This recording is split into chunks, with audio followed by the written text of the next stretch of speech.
Padres and Pirates fans arriving at PNC Park in Pittsburgh tonight. Travis Jankowski for San Diego continues to set the table at the top of the San Diego lineup. 7-game hitting streak, his career best. And the Pirates answer with their top home run and RBI man, Gregory Polanco, part of an outstanding Bucks outfield. As we welcome you to Pittsburgh, Pennsylvania, Mark Grant, Dick Enberg. It's the start of a 9-game road trip against the Buccos. The Pirates beat them, or the Padres beat the Pirates 2-1 at Petco. We're going to see young Luis Perdomo again. I think he's worth the price of admission, isn't he? Luis Perdomo is maturing into a bona fide big league pitcher. And this kid throwing 4-seamers early in the year. He switched to the 2-seamer with the slider and the changeup. And what are the results? 3 earned runs or fewer in 7 of his last 9 outings. Progress is a word that we can associate with Luis Perdomo at the last 4 road starts. Pitching on the road can be tough for some guys. 3.6 ERA and a 3-1 record. He's getting really good, Dick. Leads the National League in ground ball rate. And here's Starling Marte. He's developed into a superstar. Ever since this kid was a rookie back in 2012, his numbers have gone up. Offensively, the hits, RBIs, the on-base percentage. And what do you see here? He's using the whole field. Good plate coverage, and one kid that'd probably be in a Bucco uniform for a long, long time. But this is a guy you can really build around and have success in the Pirates lineup. Starling Marte. Just 27 years of age. He's the number 8 hitter in the National League at .319 with 39 steals. And oh, this is never a good sign. Out comes the Tarp. This grounds crew very efficient in this work. They get plenty of practice. I don't think we've ever come to Pittsburgh and not seen the Tarp on the field at least for one game. First of all, what is that thing they're putting on the field? Us in San Diego, what is that, a tarp? That's what that's what that's called. But no, these guys, you know, a lot of rainfall here, a lot of cloudy days in Pittsburgh. Probably one of the best crews when it comes to protecting the field here in Pittsburgh. It is not serious, we understand, just a light shower, a small cell moving through that's going to delay the game just briefly, and hopefully it will only be a few minutes as the Padres and Pirates get ready for the first of a 3-game series. We'll take a short break right now, and hopefully by the time we come back, something positive will have developed as the battle against the Buccos starts tonight in Pittsburgh.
go with the solid Jan Solarte.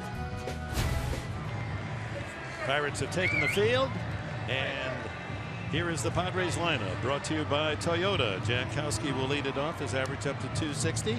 Then Will Myers leading in home runs and RBIs. Solarte hits third in front of Alex Dickerson.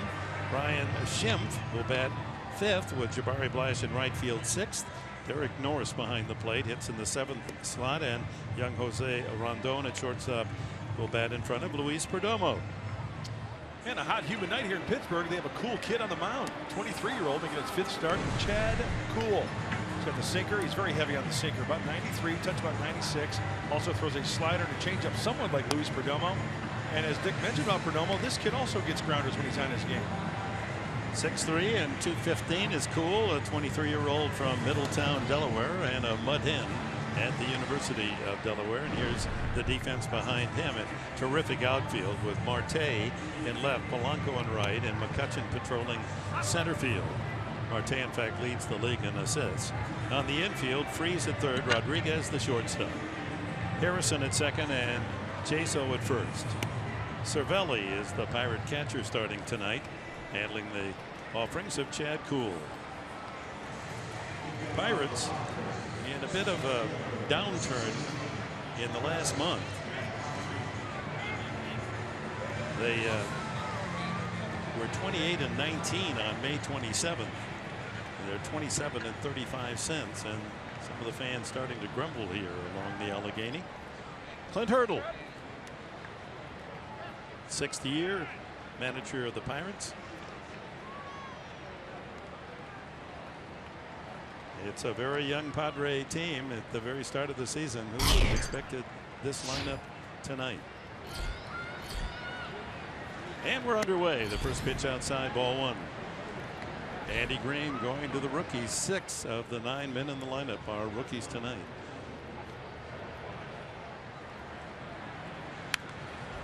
Jankowski with a 7-game hitting streak as we begin play. That's his career best. 81 degrees the temperature here in Pittsburgh, a bit steamier with a light rain that came through.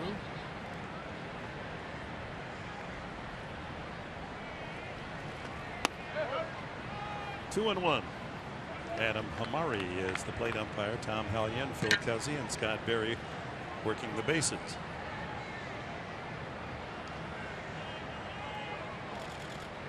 Line drive by the third baseman Freese and into left field. Quickly Marte on the ball and plays it in, and Jankowski's hitting streak doesn't slump at all. The first time up, he makes it 8 games in a row.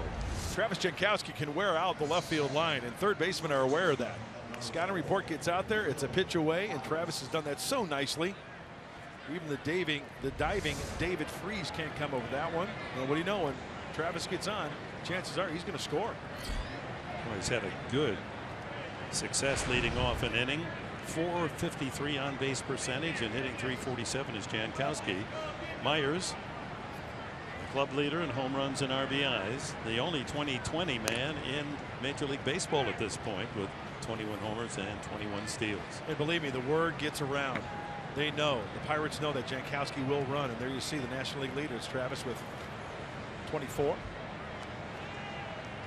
Marte close to the lead with 39.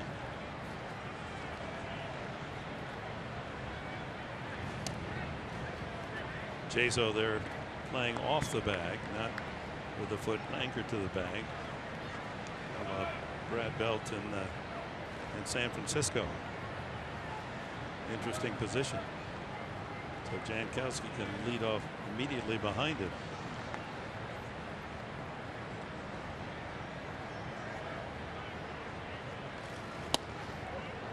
On the inside edge. Well, Jason's got to be on his toes as soon as that foot lifts to go to first base. He's got to bust it over to first base a stride or two to get in position to try to make a tag over at first base. He kicks and goes to the plate. He gets into a fielding position.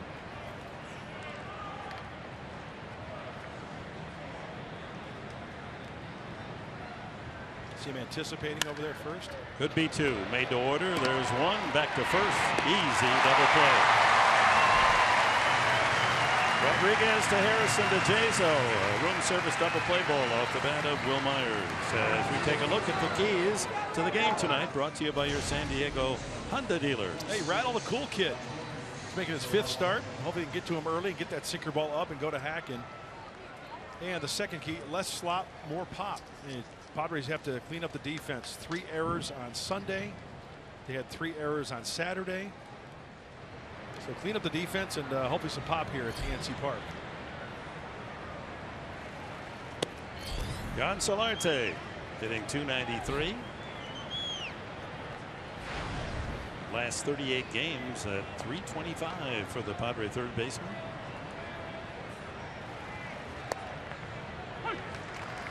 One and one.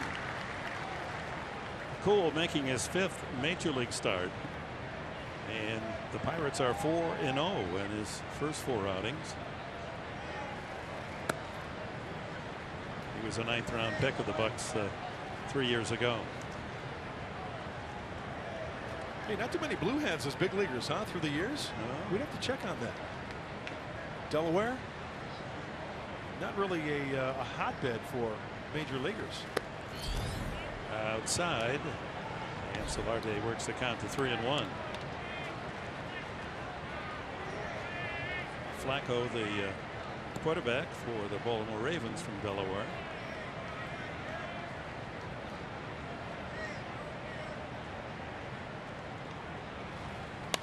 Pulled sharply but foul. Cozy for the left-handed pull hitter to right field. The wall is 21 feet high in right. That's the number of Roberto Clemente, the great right fielder of the Pirates. Tougher shot to left and left center. And what a great view. Never gets old. What a great skyline across the river into downtown Pittsburgh. And a walk to Solarte. Well, the Pittsburgh Pirates, just as the Padres, have had a total working of their pitching rotation because of injuries and trades.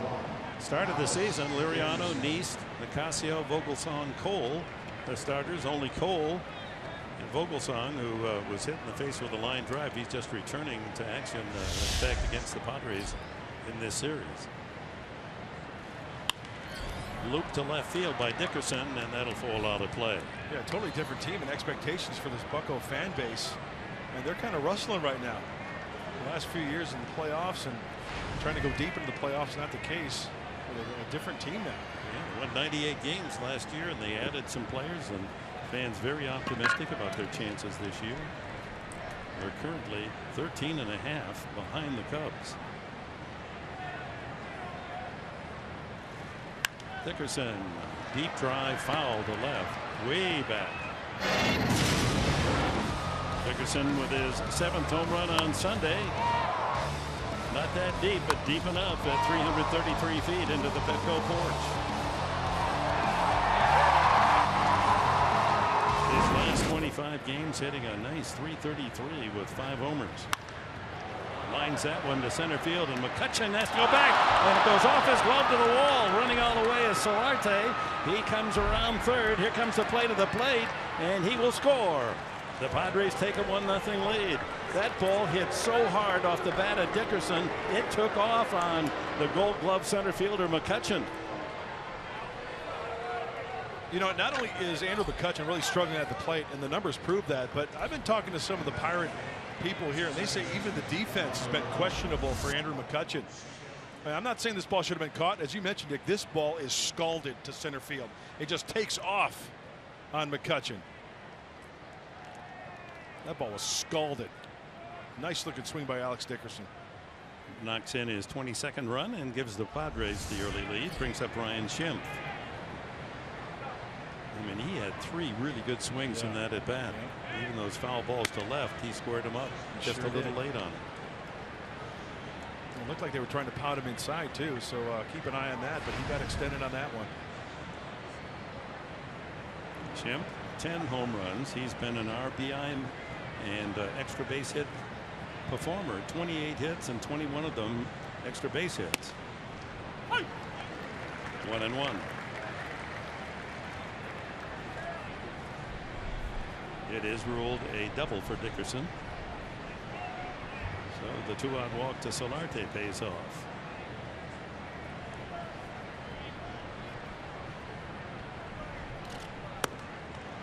Away, 2-1.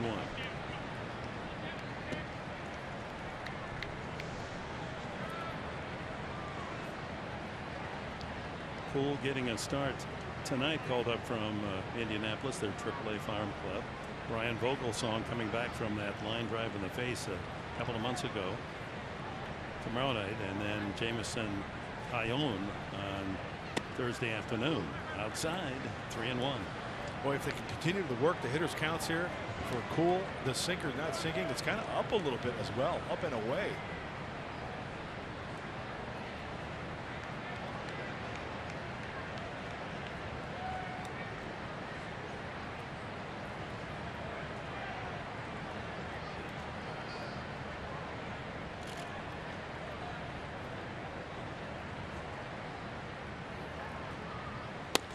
Inside. And another walk. A couple free tickets here in the first inning from Chad Kuhl. And with 2 men on, it's Jabari Blanche. And time for a visit.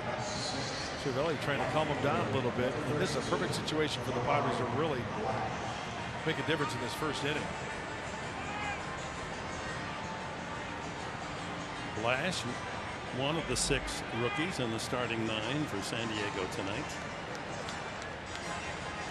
8 hits and 45 at bats so far for the big man from the Virgin Islands.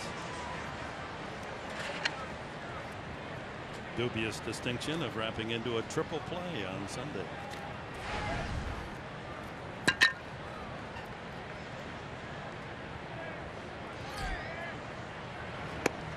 Inside. 95 on the fastball from Kuhl. And once again, leaking up and in, up and away to the righties, or lefties I should say, up and into the righties.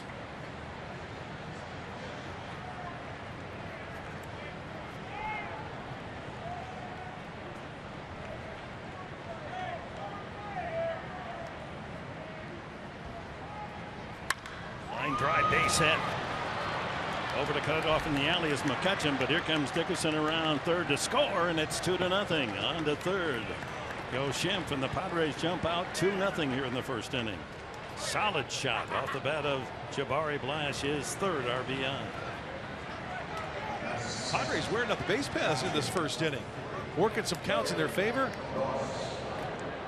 And don't forget, the inning started with a Jankowski single, the double play, taking it 2 outs, and since then a walk, double, walk, single. And the big thing is that with those 2 outs, these Padre hitters being patient. With that walk, Solarte, Dickerson crushing a pitch as Ray Sirich, the pitching coach, has a visit. But showing some patience, working the count, and really squaring up those pitches.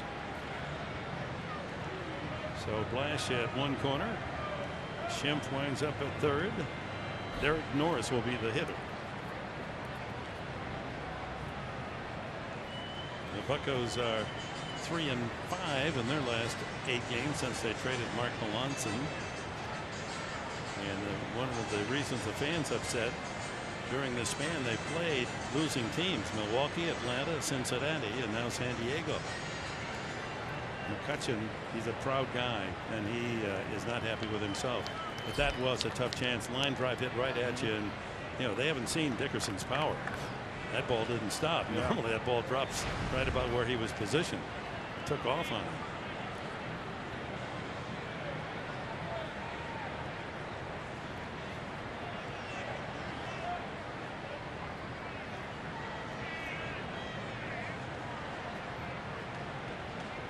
Two nothing, chance for more with 2 outs.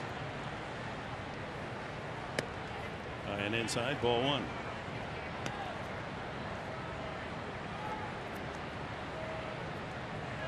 The longer you can keep the defense out there for the Padres' perspective, have at it. Keep hacking. Big run there at third base. 24th pitch coming up from Kuhl.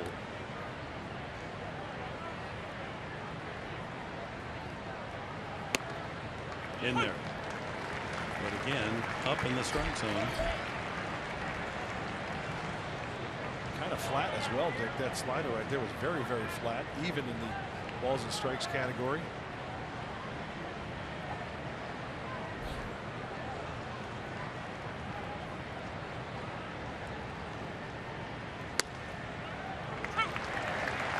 Good pitch, 94 on the fastball, 1-2 to Norris.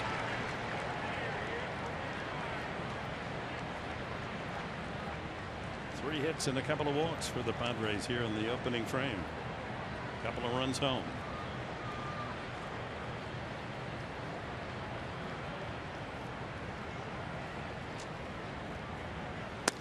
Got him looking.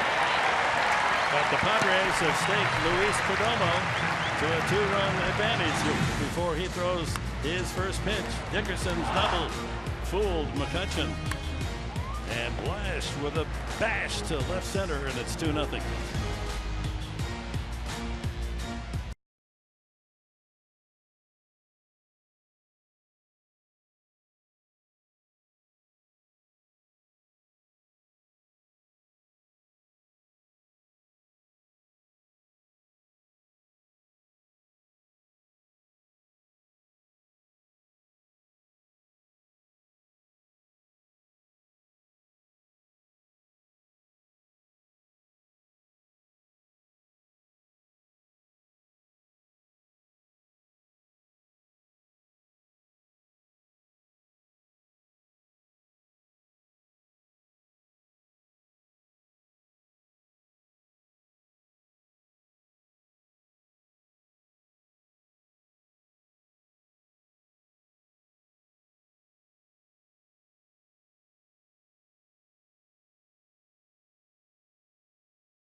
Brought to you by Jack in the Box. Try the new Smoky Jack. Taste it before it's gone. By Petco, where the healthy pets go. By Jerome's Furniture, where Jerry's price is the lowest price every day. And by Pinnacle on the Park. Make your new home here. Visit pinnacleonthepark.com for details. City of Pittsburgh, the city of bridges. More bridges than any city in the U.S. 445 that span the three rivers. And here come the Pirates. Their starting lineup brought to you by Hyundai. Josh Harrison will lead it off with Starling Marte, a .319 hitter. Andrew McCutchen in a slump, 241. Gregory Polanco leads in home runs and RBIs. Then David Freese, John Jaso, left-handed hitting first baseman, hit sixth. Francisco Cervelli behind the plate will bat seventh in front of Sean Rodriguez, and then Chad Kuhl, 1-4 career with the bat. The 23-year-old Perdomo from the Dominican Republic. Sinker ball pitcher, and he starts things with a 90-mile-an-hour strike to Josh Harrison. It's only the 10th time he's been placed in the leadoff spot this year by Clint Hurdle. Right back at Perdomo, hockey block, and throws to first for the out. Now the question, is he okay? Shot right back through the box. You know, it sounded like it hit maybe the bottom of his cleat. Skate save and a beauty. He motioned to the dugout after he threw to first base as if I'm okay. Let's take a listen to this.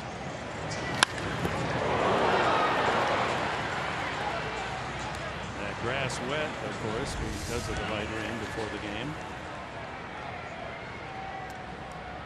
And the scouting report for the young right-hander brought to you by Anderson Plumbing, Heating, and Air. We've got the power sinker, the slider, and the changeup. Hey, sink the lot, Jolly Roger. We don't want to hear any of that when we're here in Pittsburgh. We don't want them raising the Jolly Roger, because that means that the Buccos would win. Well, he appears to be okay. Here's Starling Marte. Takes ball one.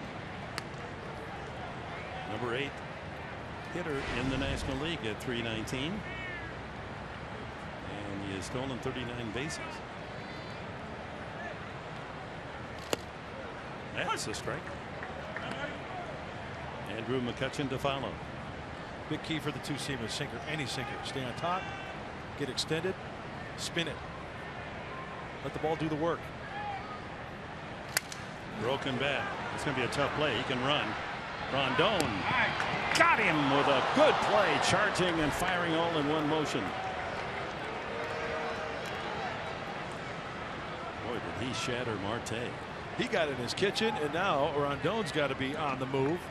No room for error. He's got it in his mind, I can't glove this ball. It's got to be bare hand in the flip throw.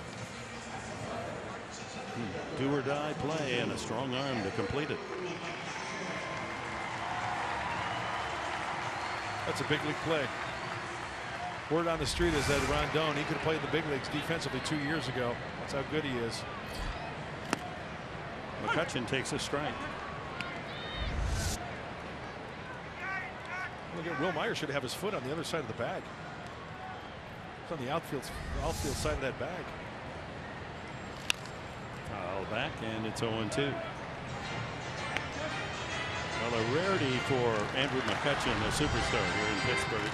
In the Atlanta series, Clint Hurdle sat him down for 3 games. Just wanted him to think about it, not press. He wasn't happy about it. His family had come to see him play in Atlanta.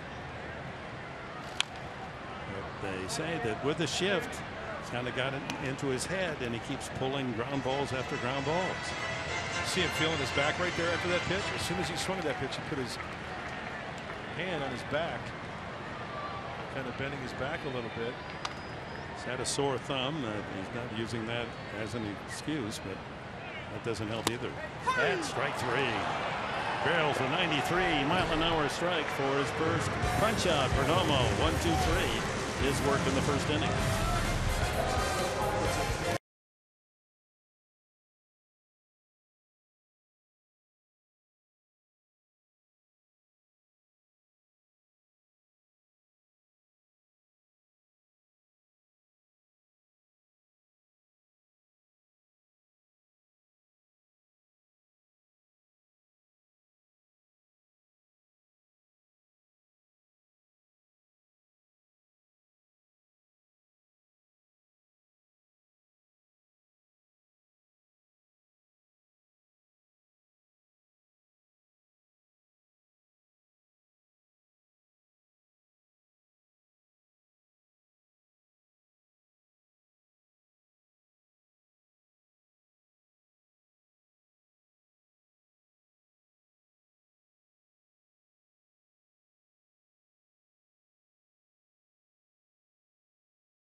He delivers.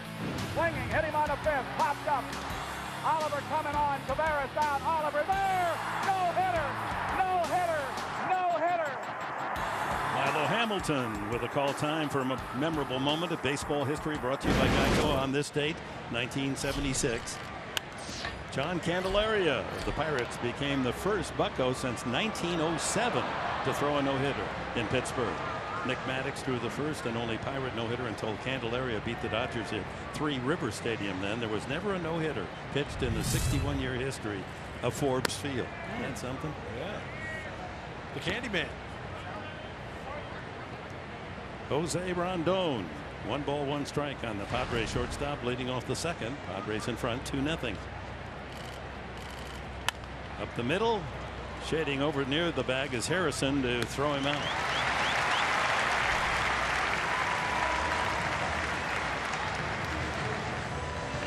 And that'll bring up the pitcher Perdomo.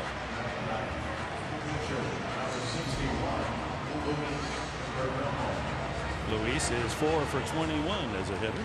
Well, from a pitcher standpoint, Dick, he couldn't have asked for a better inning after his club scores 2 runs and he shut him down 1, 2, 3. I mean, that was just outstanding pitching by Luis in the first. And good reactions to that opening line drive off the bat of Harrison. Strike 1 from Chad Kuhl.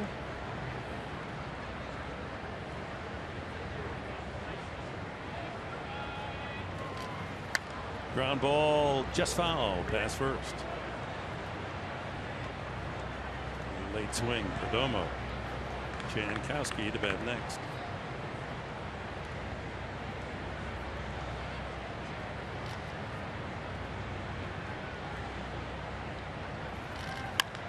Pulled to third, fair ball. Freeze across, 2 away. Want to know how the Chargers offensive line is shaping up for the upcoming season and who's standing out at training camp? We'll find out on the season debut of Behind the Bolt with Nick Hardwick tomorrow after Padres Live on Fox Sports San Diego. Oh, that Nick Hardwick, what a good egg he is. Nothing can happen until that center snaps the ball. That's right. Padre fans here at PNC tonight, as Jankowski will delay a bit before settling in the batter's box to give Perdomo a chance to take a seat in the dugout. Line to single past third to open the game. That's a veteran move by the rookie, Jankowski.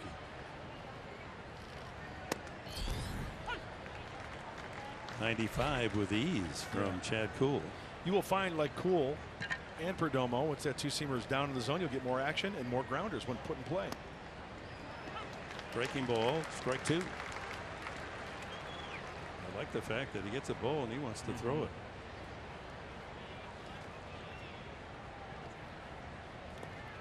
Bounces, 1 and 2.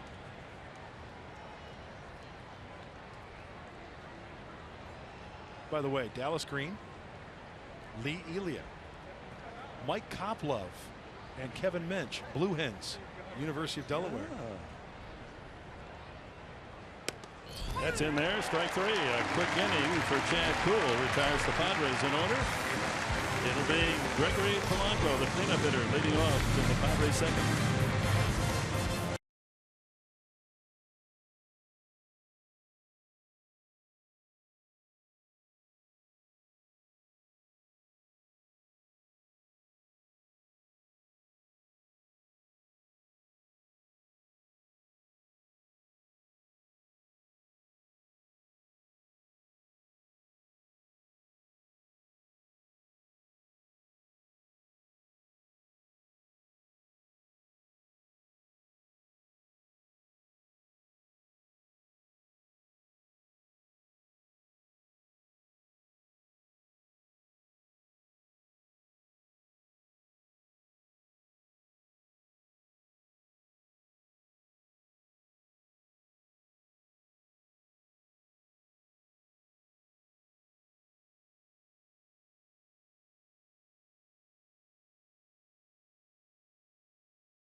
Impressive to know where he's come from. A-ball, I want to say, to the big leagues, and the mound presence he has and the poise he has. It's amazing. You know, a young guy like that. And, you know, I haven't been here through the adversity he's dealt with, but hearing his story, you know, how he started off the year and to where he is now, that's pretty tough for a young guy to overcome that type of adversity and be where he is now. You know, he's been one of the best pitchers since I've been here, one of the most consistent pitchers in the rotation, and to be a young guy like that and has the arm he has is pretty special.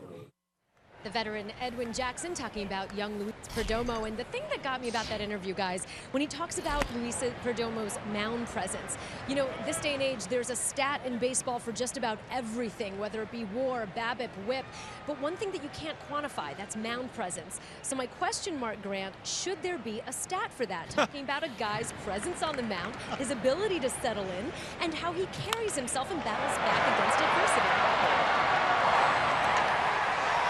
Well, that's a high drive into center field off the bat of Gregory Polanco, and captured for the out for the first out here in the second inning.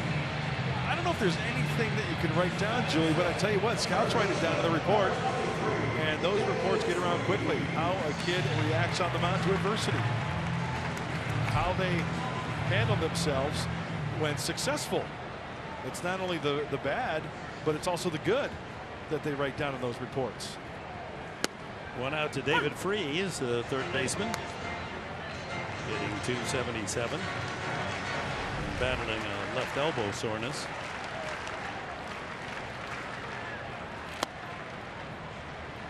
One and one.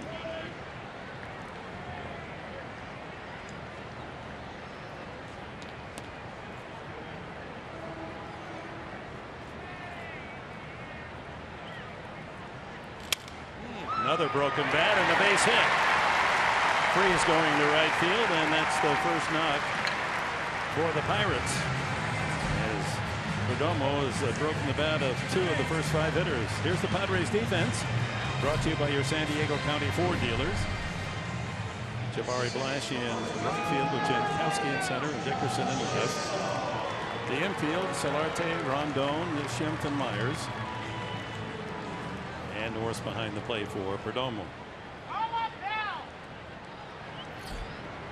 Along here, John Jaso hitting .253.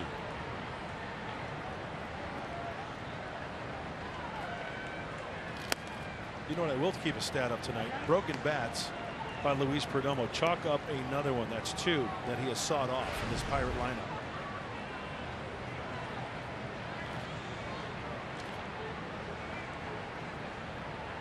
Infield shift on. Last strike to Jaso.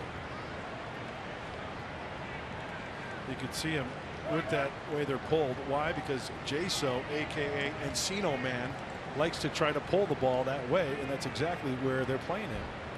Even the sinker down and away, he'll try to hook that way. Ground ball. That might be another broken bat. There's one. Back to first base. No throw.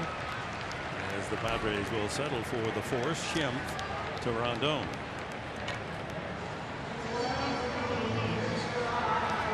Another ground ball out for the sinker baller Perdomo. I think the Pirates might want to look at that play at second base after we look at the ground out percentage from Luis Perdomo. Yeah, when he is on his game, almost 58%, 58.5% of ground balls as far as percentage rate, and that's working down the zone. I think the Pirates may have thought that the foot was pulled on that force at second base. Clint Hurdle came out to question plate umpire, and they're going to settle behind the plate and check it out with New York.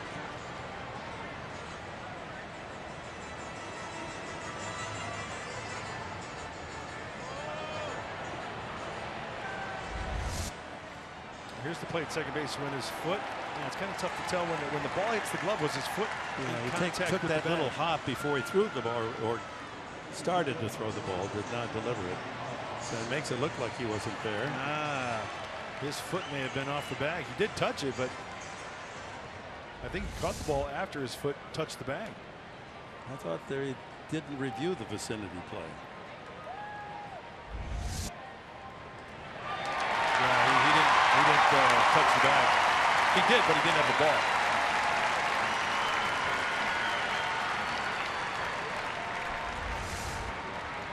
And so returning to second base is David Freese. And that should be an error on Rondon. Guilty of a critical error on Sunday, the throwing error that proved to be the winning run. Well, as a middle infielder, you know, you try to time it to where you get that ball and step on the bag when your momentum is coming over. That way, just kick the bag, but didn't have the ball in the glove yet.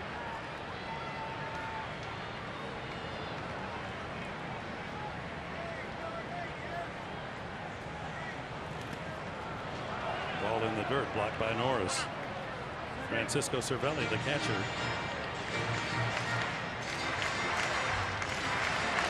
It is an error on Perdomo. So an extra out here in the second inning for the Pittsburgh Pirates. See, here's the mindset of Perdomo. He's got the good sinker. Just work down in the zone. I'll take my chances of him putting the ball in play and rolling two. Cervelli does not have good speed. And he's grounded into 9 double plays this year. Another element in the play is the fact that the Padres were in a shift, so they had 3 men on the right side. The throw wasn't exactly right on the bag either for Rondon. 1-1 to Cervelli. Good hitter, but so far this year has not hit a home run.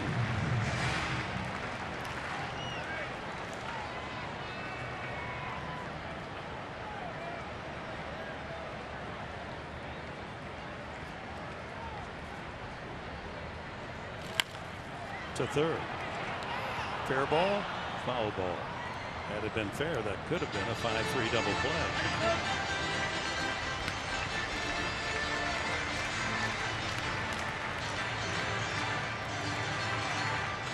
The Pirate Parrot trying to rally the troops.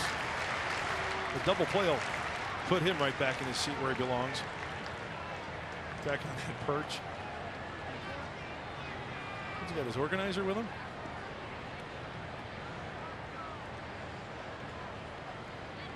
First and second, 1 out. 1-2 pitch. Up and in, almost walked into it. And he did. He was trying to cover the outside corner. There's a pitch not that far inside, but Cervelli walked into it, and now the bases are loaded on a broken bat single, an error, and a hit batsman. Ouch. Yeah, Perdomo tried to bury it inside, and it looks like, Cervelli wants to cover that outside part of the plate and did not get the forearm out of the way. That brings up shortstop Sean Rodriguez. 11 home runs this year.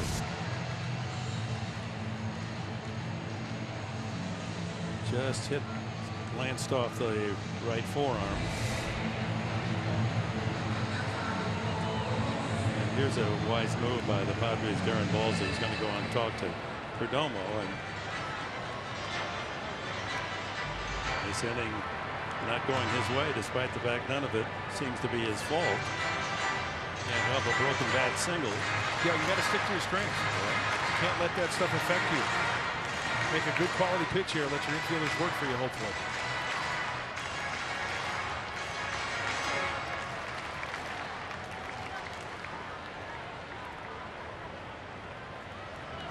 On his cell phone. Rodriguez came up from Tampa Bay to Pittsburgh a year ago. Only 224 at bats. Strike one.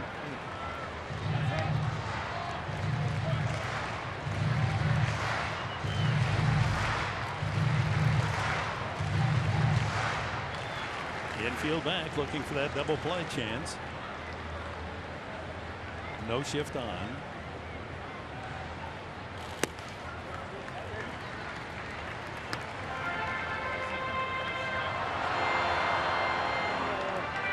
Can't be afraid to throw the ball inside here. The first pitch was a strike, inside sinker. If that's the case, heads up, Solarte at third base. He may even break his bat. Another broken bat off first base, and Myers didn't get to the barrier in time. It wasn't hit very high, and he kept coasting with the ball. By the time he got to the barrier, it was just out of his reach. Flash look.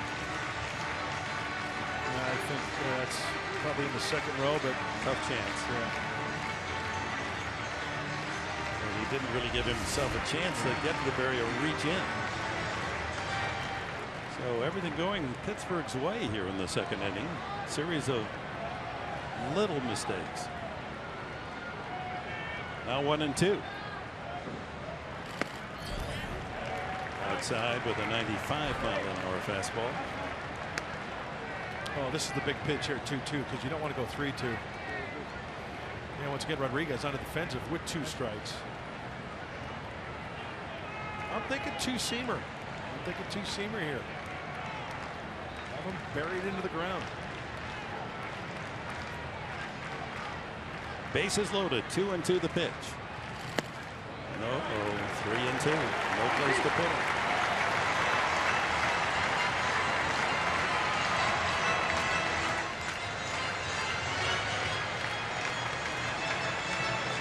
This inning starting to crumble for Luis Perdomo.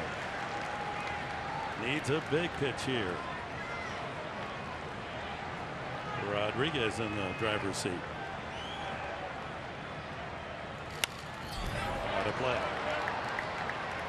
See, that there should tell you something. 3-2. He's going to throw a fastball. 95 with a little bit of movement, and that was up in the zone, and Rodriguez still has trouble squaring it up. It just goes to show you the stuff that Perdomo possesses. Freeze at third, Chaso at second, Cervelli at first. 1 out. 2-0 Padres. Chopped to short, not hit hard enough for a double play. A run scores, it's 2-1.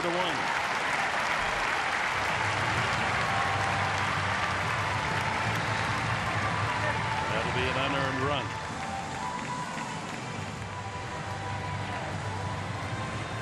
And with 2 outs brings up the pitcher, Chad Kuhl, in his career 4 at-bats in the big leagues with 1 hit.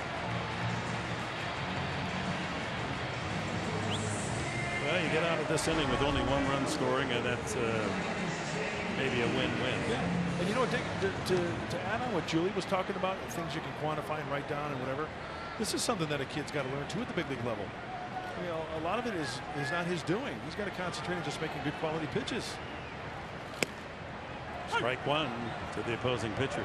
93 on the fastball. You can't be sulking about your defense and showing the emotion out there. Have it affect your next pitch. Still has the lead, 2-1. Powers the 94 through the swing of Kuhl.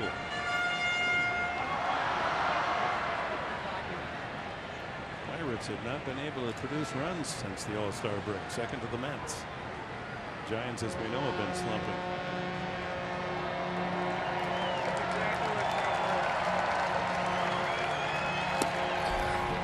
Just outside. 1-2.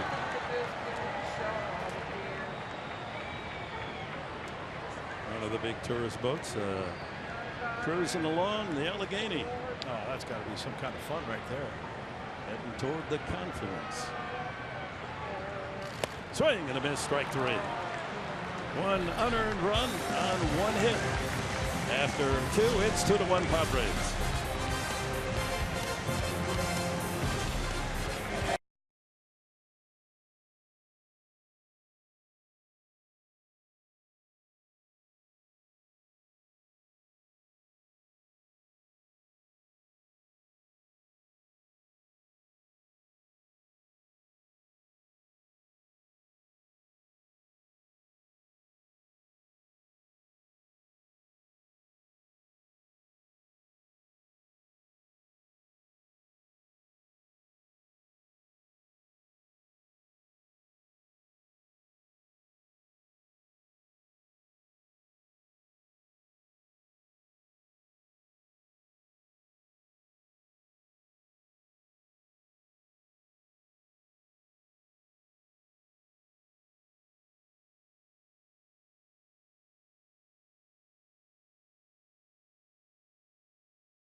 Diego lead as we go to the top of the third here in Pittsburgh.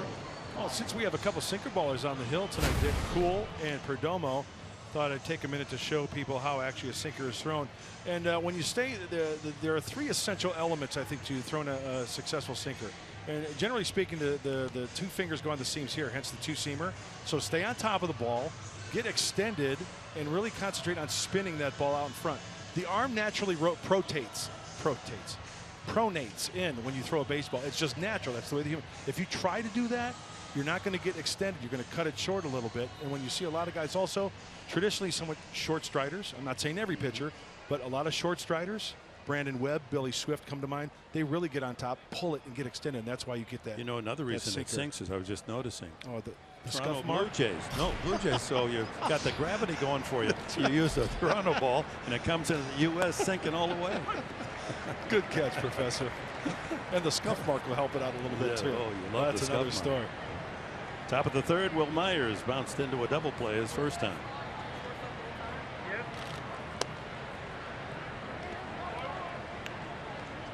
Myers, one of the better averages in all of baseball at home, 344, but on the road, 210. How do you figure that? It's one of those conundrums you really can't answer. It's like I talked to some of the Pirate broadcasters about Andrew McCutcheon, and they said, you know what, gosh, they don't know what the problem is with him. A ball, 2 strikes. On the outside corner. Third strikeout for Cool, all looking. Well, when we talk about sinker ballers, how about this kid, Brandon Webb of the Arizona Diamondbacks? Watch the action on this pitch. This is a sinker, gets on top of it, and that's a sinker. That is not a slider.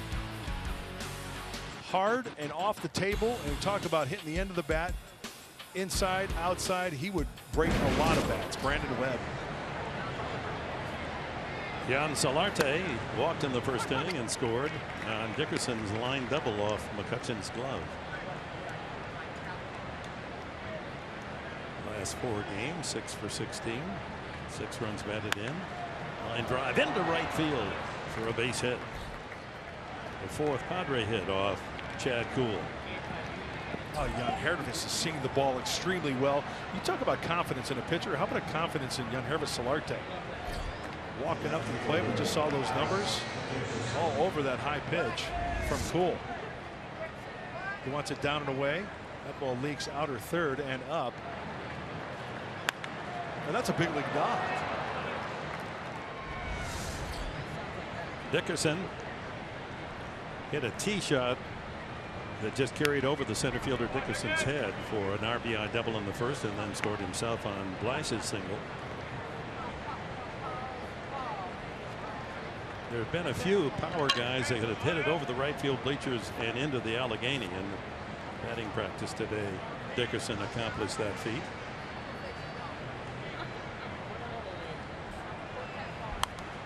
Out of play. And our cameraman, even in batting practice, ever alert. Eddie Rodriguez on the mound. Oh my. Going, and wet. Actually, it did bounce off the concrete edge of the river, but that is a poke.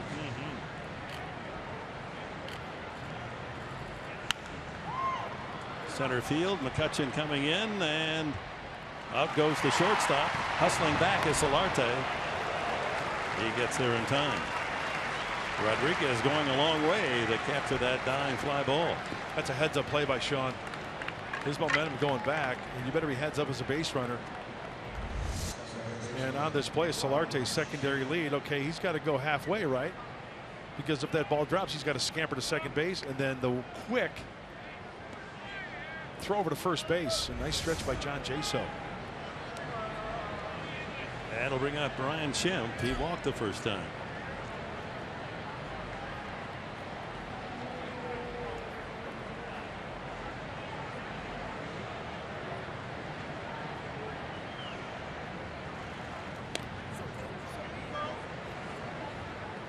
Go back to that play. Yeah, how close was it? It's a one hopper to John Jaso. Get the foot out the bag, and wow, that was close.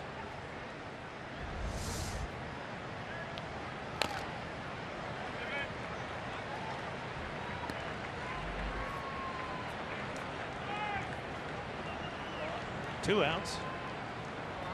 Solarte being coached there by Eric Brock.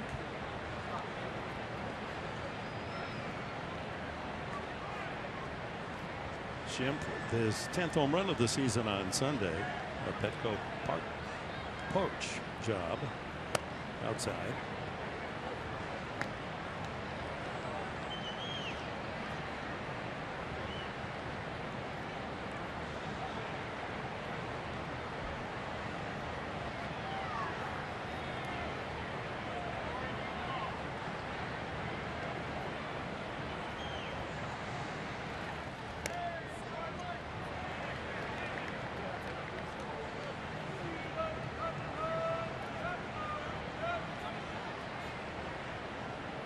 Jaso not a skilled first baseman. He's a catcher outfielder, but they're using him at first base as well.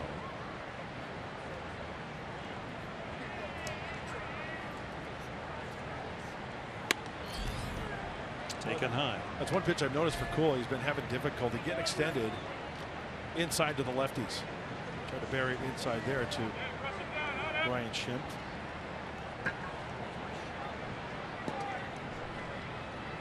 One thing about this Pirates team, they don't have your prototypical first baseman. Jaso and Freese have played over there this year.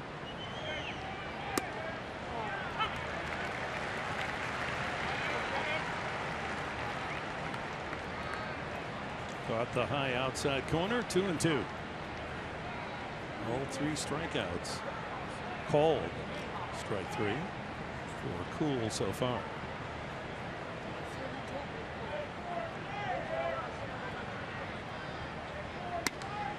And a full count. Boy, a lot of his breaking pitches, Dick, have been up in the zone. You mentioned that earlier, up and away, not hitting his spots. And Jabari Blaswaite's on deck. RBI single his first time. Get a good secondary lead here and keep an eye on John Jaso. Get some help from Tarek Brock over there at first base to get a good running lead.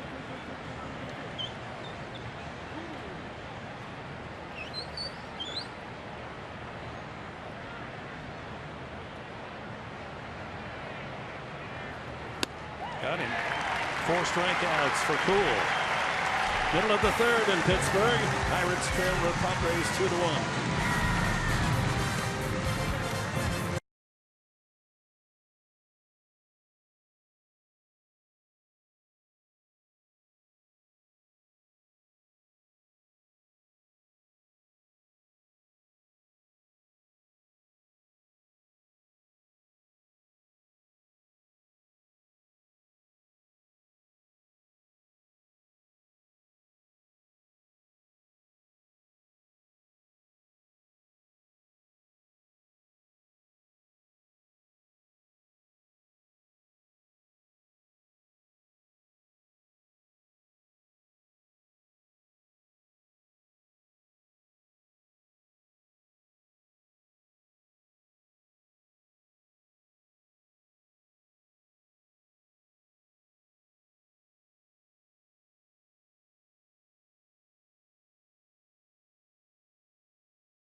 We got to the bottom of the 3rd inning. a few of the canines with us tonight as well. Yeah, tonight's a pet night at PNC. Walked out around the concourse and ran into some Friar faithful here and talked to some of the Bucko fans. A lot of them bringing the canines tonight. Top of the order here in the third. Josh Harrison, then Starling Marte and Andrew McCutchen. Last 12 games against the Padres worn out. San Diego pitching .426. Smashed one right back to the box. First at bat. And Perdomo was able to block it and throw him out.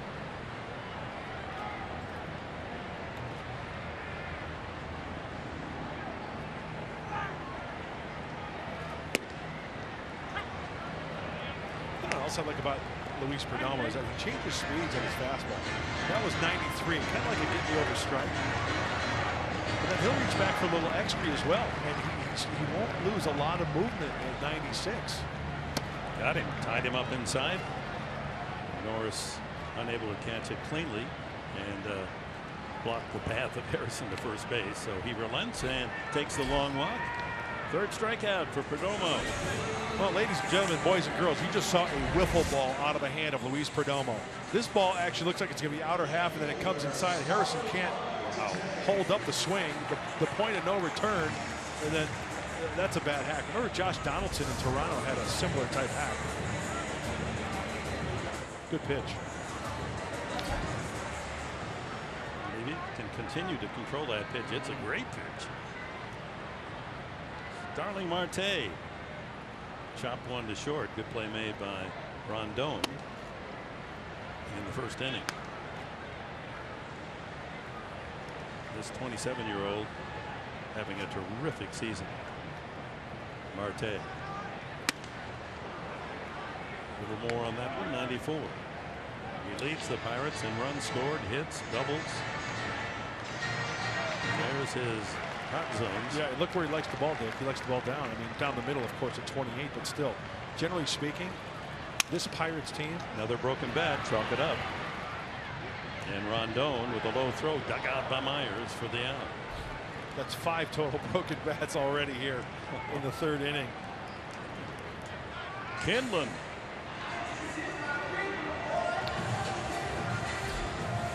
Time now for the top tier player profile, brought to you by Arco. Andrew McCutchen through the past 5 years. The National League Most Valuable Player in 2012. No, it was 2013. Dropped down under 300 last year and batting only .241 this season. Not swinging at strikes. Getting into pitchers counts early. Let's see if he swings early here. Nope, takes that behind the 0-1. Took third, strike 3 his first time up. You know, generally speaking, this Pirate team is a good low ball hitting team. So it's really a good test for Luis Perdomo because he likes to work down in the zone. So it's one strength against another team's strength. Glenn Hurdle, he himself a #1 draft pick back in his playing days, 1975. Hit sharply and through the shift. Just out of the reach of Rondon. So a 2-out single for Andrew McCutchen. Second Pirates hit. Andrew McCutchen is one of those hitters to where he's so good that if you make a mistake, yeah, there are times when he's going to get on top of it and hit the 2-hopper through the shift. Sure, the numbers aren't there. You see the shift, heavy on the left side, all 3, but hit so hard, the 2-hopper just out of the reach of Rondon. Brings up the cleanup hitter, right fielder Gregory Polanco. Flied out to center field his first time.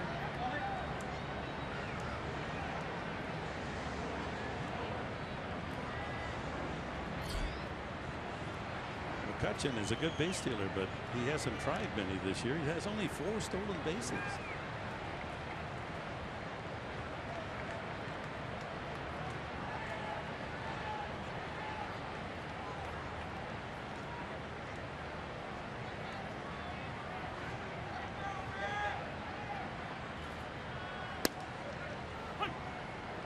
Fastball strike to start things.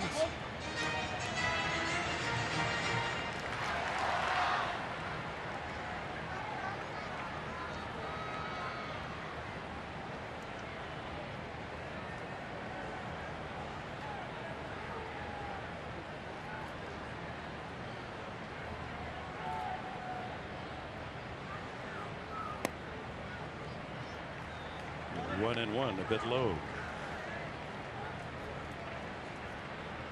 Just to underline the point about this being a different McCutchen in stolen bases. He's stolen 22, 33, 23, 20, 27. Dipped down to 18 and 11 the last 2 years. Shutting it down.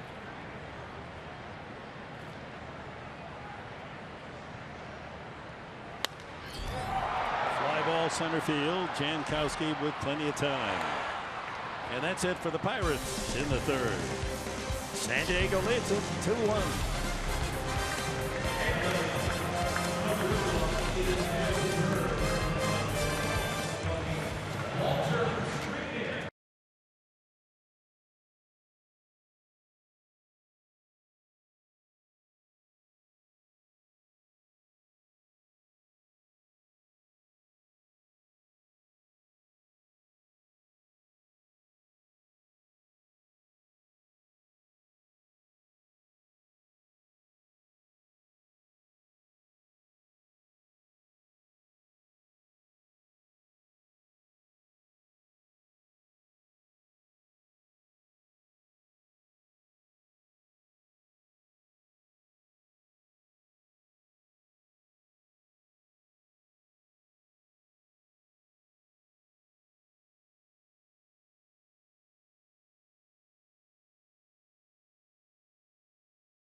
Presents Padres Baseball, brought to you by SeaWorld. Enter tonight's keyword Sky Tower on the Ways to Win page at foxsportssandiego.com. By Jack in the Box, try the new Smoky Jack. Taste it before it's gone. And by Mercury Insurance, we're on a mission to save you money. Log on to mercuryinsurance.com today. Is that not a beautiful shot there, Dick? Oh, yeah. That's the Fox Sports San Diego helicopter. Flown by executive producer Nick Davis. Made the trip all the way from San Diego to get that shot. It's a 110% operation, isn't it? Top of the fourth inning, 2-1 Padres. Jabari Blass, then Derek Norris and Jose Rondon against Chad Kuhl. Blass shot a single to drive in a run his first time. Base hit sharply struck to left center field.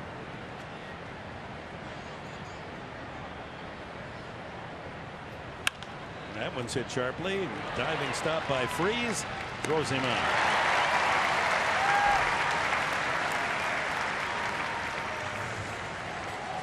Well, the left side of the infield, you got to be on your toes. Remember the first at bat, Jabari Blash hit one to the shortstop side of second base, and a nice play by the veteran, David Freeze. 1-2, step and a dive, square that shoulder, and the flip throw to Jay So. And it ain't so for Jabari Blash this at bat. Derek Norris took a third strike his first time.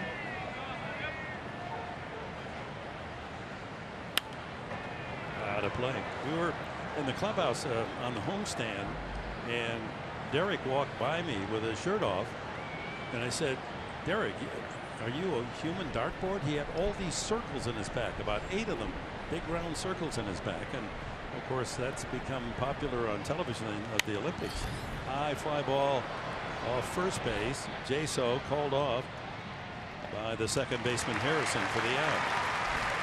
And it's cupping, and it's a suction process that's 1,000 years old from China.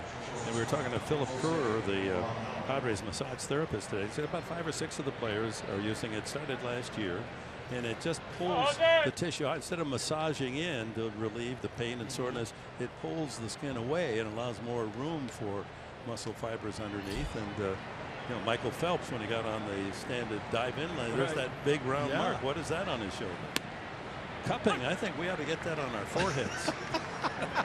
Well, the one thing I did learn in school is that blood is part of the healing process. The more blood that gets the area, really it starts the healing process, a quicker process, and that's what that does. It brings the blood up towards the skin more and the area which is effective in fact helping it heal. But it is. I remember the first time I saw it, I thought it was like, oh my gosh, is there something going around the clubhouse? There's a line drive to right off the bat of Rondon for the third out. Padres go in order in the fourth. They lead it 2-1.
Ground ball in the 6 hole. In the big leagues, the big league plus runner running. Then when there's 1,000 fans watching you do it in Double A, it's a much different thing. So like it takes a while to get acclimated to it. And there's also the reality that regardless of how long you play this game at this level, you're still going to make errors from time to time. And physical errors for me, those aren't the focus point. It's the things that we can do mentally that make us better and that we haven't mastered quite yet. But we're definitely pushing the needle in the right direction. Manager Andy Green talking about some of the adjustments that he wants to see from these young guys. When you take into consideration 3 errors in Saturday's game, 3 errors in Sunday's game, he wants to see that defense cleaned up. And when it comes to Luis Perdomo, the #1 thing he wants to see improvement on, that's controlling the run game behind him. Mark Grant, what have you noticed as far as the errors made, but also the savvy play and defense that this team's been able to accomplish? Well, I think it's only going to get better. And as Andy mentioned, the physical errors are different than the mental errors. Here's the one thing. When the ball's in front of the runner at second base, you don't go to third. We've seen that a couple times. When there's a 2-pitch inning, the hitter doesn't swing at the first pitch, the third guy, right? And also, a pitcher not backing up a base. Those are mental errors that can be fixed and coached. And I think through time, these guys are going to learn at this level. And it should all be tranquilo, todo bien. Hitting the cutoff man. Exactly. Good call, Professor. And you can correct mental mistakes, mental errors. And so those are inexcusable for anything. Right. But the physical error, that's part of the game. Sure. The ball doesn't always bounce squarely to you. And so young shortstop Rondon learning on the job. Makes another error tonight that has cost the Padres a run. But that's working out of the shift with a different second baseman from the one that he played with at San Antonio. David Freese, a broken bat single his first time. 3-1. Jaso to follow, and then Cervelli.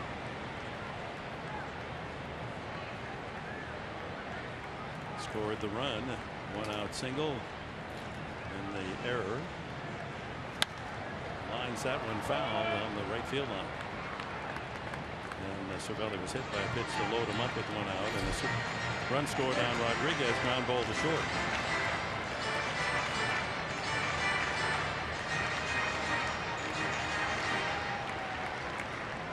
Oh, there's a happy fan.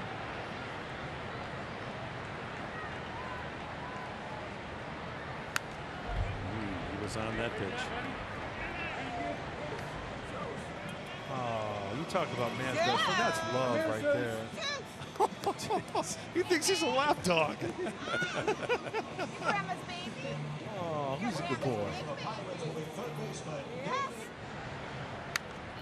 Jams him, and the count remains full.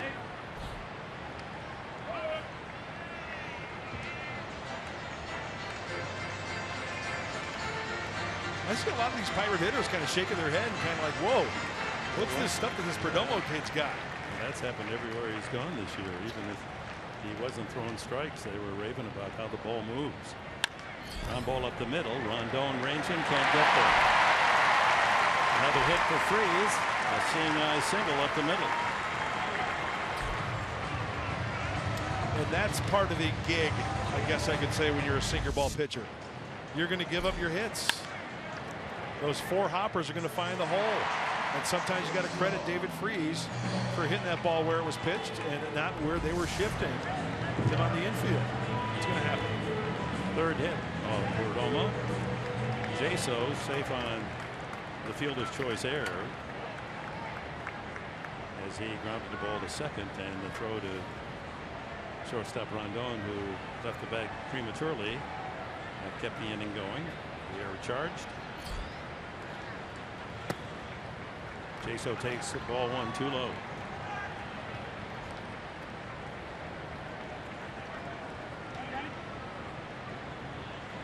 You get terrific field sound here in Pittsburgh. I feel like you're sitting right in the dugout. That compensates for the fact that our broadcast booth is somewhere near Elyria, Ohio.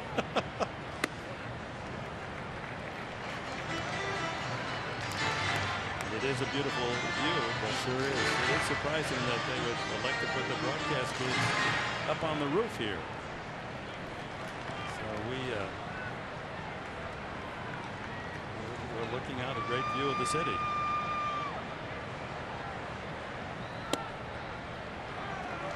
And Perdomo falls behind 3-0. So leadoff single Freeze, and now Jaso has the count in his favor. Want to feed something too fat here, he could have the green light.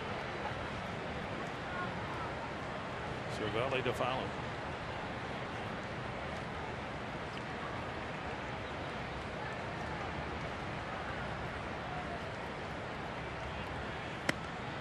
Four-pitch walk.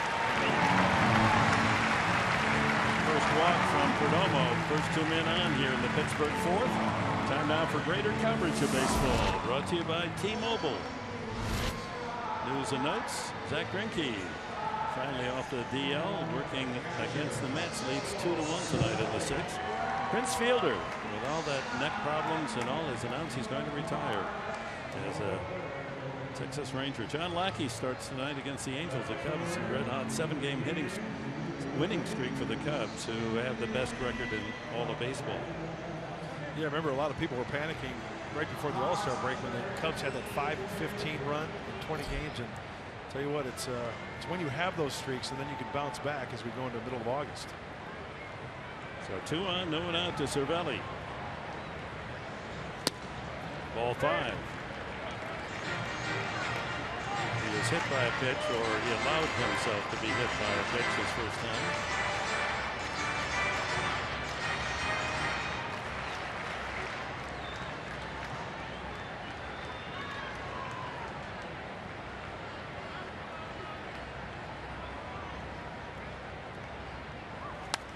Check swing foul. Padres looking for that convenient ground ball. Bailed Perdomo out with a double play.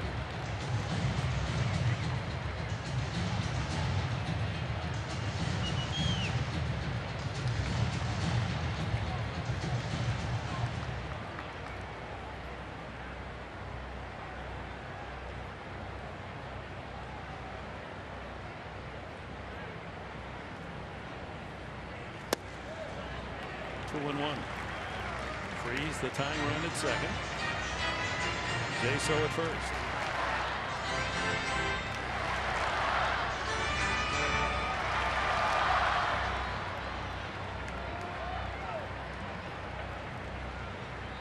Infield's got to be diving on a ground ball here. save a run. Ground ball to third. Solarte to second for one. Back to first base. A double play. There it is. Pitcher's best friend. 5-4-3 around the horn and 2 away. That's too bad that that ball wasn't hit closer to third base. First and second, Solarte to his left, firing a strike. Nice turn on the back end. Yeah, Sunday that ball, some similar ball, one hopper went right to third, carried the third baseman to the bag, and then it was 5-4-3 triple play. Freese winds up at third, 2 outs. Rodriguez the hitter with the pitcher due next. First base open. Strike at the knees. Boy, Perdomo can live down there all day long. Watch out. Worth another look. Down and away. Get it out there. Get extended. And nice frame by Derek Norris. Rodriguez, a soft grounder to short his first time with the bases loaded, knocked in the Pittsburgh run. Chance to tie it here with Freese at third, 2 outs. And there it is, line drive, base hit. And the game is tied at 2. Padres elect to pitch to Rodriguez rather than putting him on. And Rodriguez has knocked in both Pittsburgh runs. 2-2. Looks like you wanted that one down and away. You know, if you're going to miss, you want to miss on the outside part of the plate, off the plate. Pitch to the open base. You got the pitcher coming up. I'd be rather pitching to Cool, first and third, in this situation. So here's Cool. He struck out swinging his first time. So we start anew here. 2 outs in the 4th.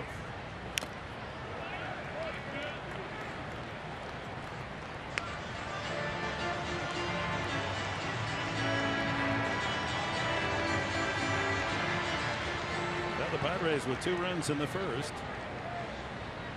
The Pirates get an unearned run in the second, and now with 2 outs, a single walk, and even though the double play helping Perdomo out, the 2-out single from Sean Rodriguez.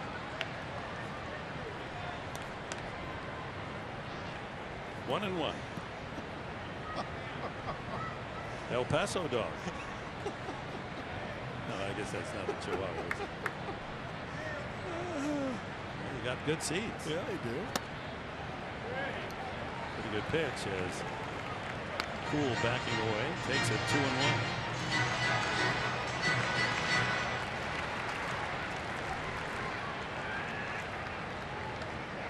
Totals identical, 2 runs and 4 hits.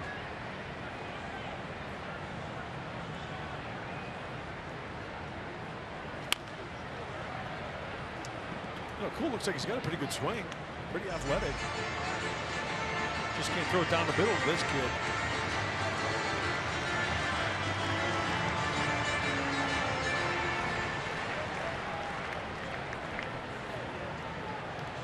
'68th pitch coming up from Perdomo.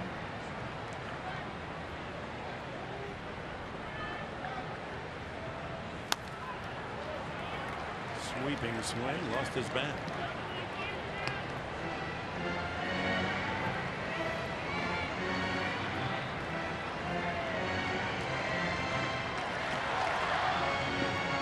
With the Cubs running away in the National League Central, they now have a 11.5 game lead over the Cardinals and 13.5 in front of Pittsburgh. Fouled at the plate. But the good news for Pittsburgh fans, that wild card race, they're only a -3 out in the wild card. And the wild card hasn't been too kind to the Buccos. There it is. Dodgers and Miami, St. Louis both tied in that battle. The Mets are in it, then Pittsburgh actually 2.5 now.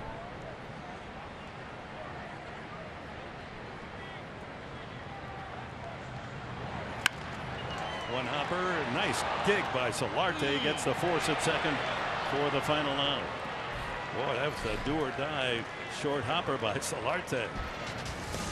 Good hand. inning comes to an end, but the Pirates have tied it at 2.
For Manny Brothers down in the Strip District. And yeah, you can create your own type of sandwich, and what makes it so unique is that when you have a fried egg on your hamburger or whatever your choice of meat is, they pack the fries on, they pack the coleslaw. Why? Well, back in the old days, in the Strip District, where the truckers used to go unload all the goods, well, they had to go back out on the road, right? So when you order a sandwich, rather than having a side of fries in your lap or a side of coleslaw in your chair, when you're driving, it was just all one big mess underneath 2 pieces of bread, and they sent them on their way for a nice meal all in one. What do you think one of those puppies is caloric? Calories? Yeah. A good 2 grand maybe. Well, truckers need that That's right. energy. Pitcher Perdomo, then Jankowski and Myers for the Padres, top of the 5th. Perdomo grounded to third his first time. Take strike 1.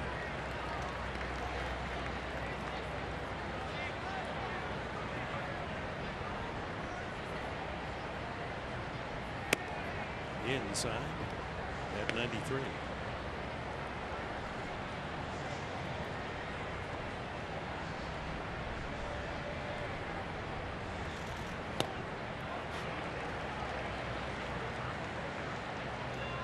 He gets his hacks, Perdomo. Did that ball hit off Cervelli? I mean, I don't know if it was a foul tip. He just didn't. But the umpire taking some time to have Cervelli collect himself a little bit.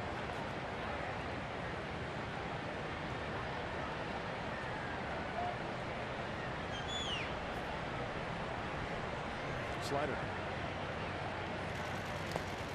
In the dirt, 2-2. Well, the Padres go on this road trip with a consecutive home run streak still alive away from home. They've homered in the last 17 road games. As we approach the halfway mark in this one. Off the mound, and Perdomo doesn't run it out, and so it's an easy out. You got to run, don't you? You know what? I apologize. That really bugs me. Doesn't hurt to run. That's twice in the week that we've seen this. You got to give 90 feet. Okay, you get jammed. It's not the outcome you want, but you never know. You force an error. The ball was by the mound. You took Paul Clemens out of a game for not doing that. Yeah.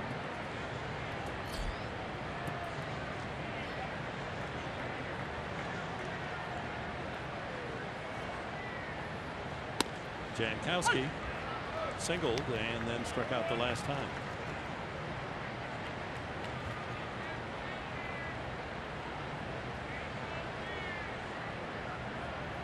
Padres getting their 2 runs in the first inning. Jankowski singled, but was erased on a double play by Myers. But then Solarte walked. Dickerson doubled over the head of McCutchen in center to drive in the first run. After Schimpf walked, Blash knocked in another with a sharp single, and the Padres had the early 2-0 lead.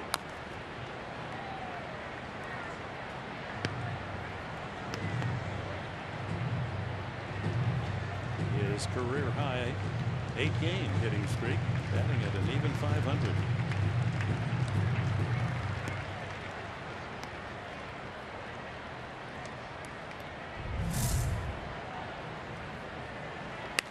Watch out when hopping into the TV well. And hopefully well away from Julie.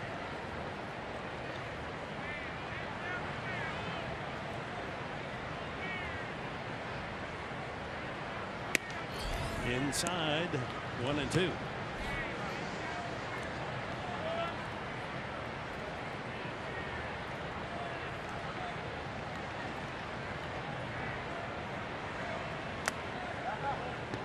Levels the count. You see the pitch track brought to you by Southland Technology, kind of all over the place. 2 pitches away and up, but majority of the pitches trying to, get Jankowski inside to jam him a little bit. If you leave it up over here, he's going to spank that ball down the left field line like he's done so many times before.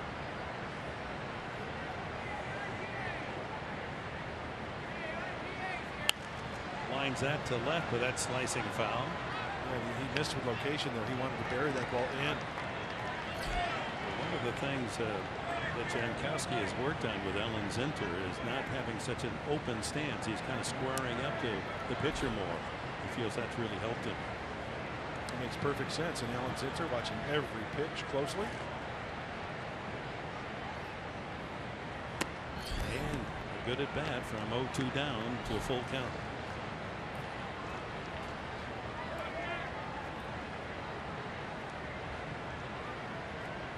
Travis, unlike a lot of hitters going all the way back on that chalk line, it's probably middle of the box. Inside, and he works the walk. Boy, Cool not happy with himself. He had him down 2 strikes. Hey, want more on San Diego sports? Then tonight, watch a special edition of Extra 1360 Fox Sports San Diego Chargers Park. That's where they're going to be coming from for all the latest news on the Padres, Chargers, and more. Tonight after SD Live on Fox Sports San Diego, presented by Land Rover San Diego. Exhibition season opens this weekend. Unbelievable. Steelers will host the Lions right across the way. Myers has grounded into a double play and struck out.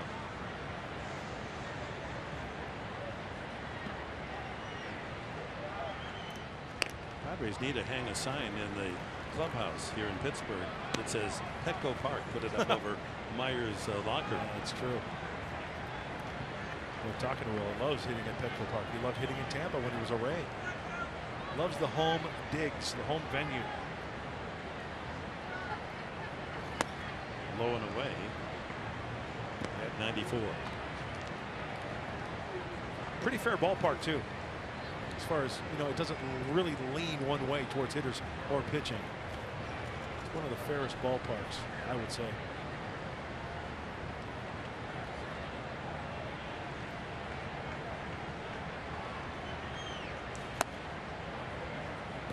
He misses 2-0. I think in that USA Today poll, Petco Park was #1.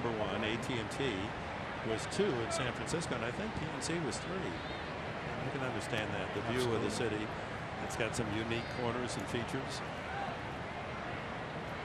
It really does. Great place to see a ball game.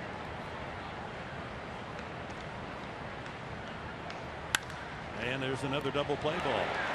Boy, tough day for Myers. 2 double plays and a strikeout. And the Padres gone in the 5th. We're at the halfway mark in this one, all knotted up at 2.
in Pittsburgh. And I wonder who won that one. Hey, nobody sees sports quite like the way Colin Cowherd and Jason Whitlock do. The brains to know and the guts to say. Catch Colin and Jason for FS1's new daily sports talk show. Speak for yourself. Weekdays at 3 p.m. Pacific. So on we go. Bottom of the 5th here in Pittsburgh. PNC Park, top of the order. Josh Harrison, followed by Starling Marte and Andrew McCutchen against Luis Perdomo.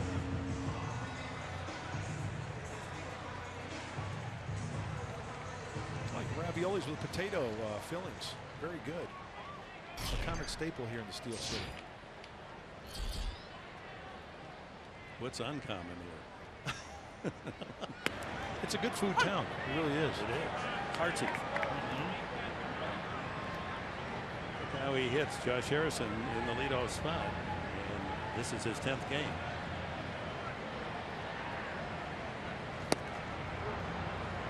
Out in front of that off-speed pitch, he has smashed one back to the box. Perdomo blocked it and threw him out, and he struck out the last time. Well, he will go the opposite way, but he's heavy on the pull side as well, and that's why you see the Padres defense the way they are. Rondon shading a little bit over towards third base, and Solarte by the line a little bit. Lines that foul. And he does get to the ball quickly on the inside part of the plate, as he showed right there.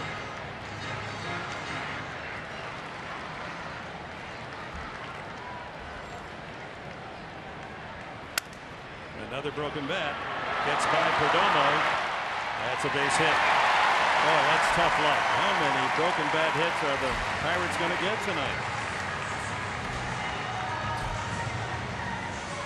Well, that's number 6.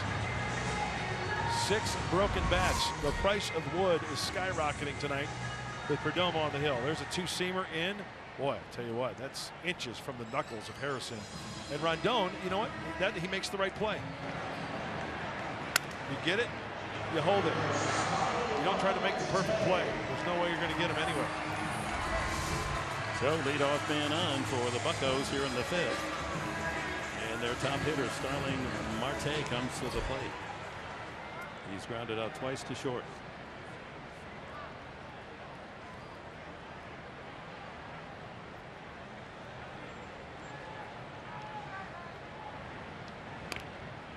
You do have to keep your eye on him. Harrison, he has 14 stolen bases. See how quickly he got off the bag there? If I'm Will Myers, I'm getting the next throw and faking a throw to the mound. And you know, you never know. Guys will bite on that. They'll get off the bag and you make the quick tag. He bluffs, and the pitch taken at the plate. Strike one.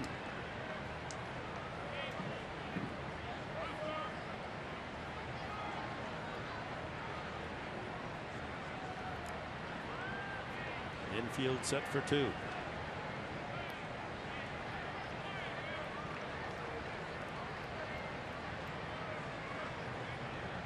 There he goes. Inside, and he fell down. Myers now with a quick throw to second, and they get him. Don't know what happened there. Harrison had a pretty good break. Got halfway there. It stumbled. Now he's flying in the wind. Yeah, he lost his balance, and then he lost his footing. Good throw by Myers just in time. The tag made by Schimpf. Yeah, and you know, with the new rules these days, there's the slip and the stop, and he's got the roller skates on. Now, at second base, Schimpf has got to make sure you make that tag as he tries to do the matrix around him. See him sneak around that outfield side. They're going to try to challenge this one possibly. Time's up. She's not answering. Hepzibah up there in Duluth is not answering the phone tonight. She doesn't want to be bothered. She's busy lighting up another grit, taking a little 10-minute break. Here we go. Okay, watch Harrison. He'll lean to his right towards the outfield side, and he moves the left arm. Oh, you know what? The Pirates may have a case here. Oh, that's, you know what? Credit Harrison. That is one heck of a slide. Wow, everything has gone the Pirates' way tonight on every close play or call. Broken bat singles. Well, with the one exception, McCutchen misplaying the line drive by Dickerson over his head in the first inning. Broken bat hits. That is a remarkable escape by Harrison, if indeed he's now ruled safe. It really is. Is there enough evidence to overturn it? Of course, when the fans see it, they're always going to react that way.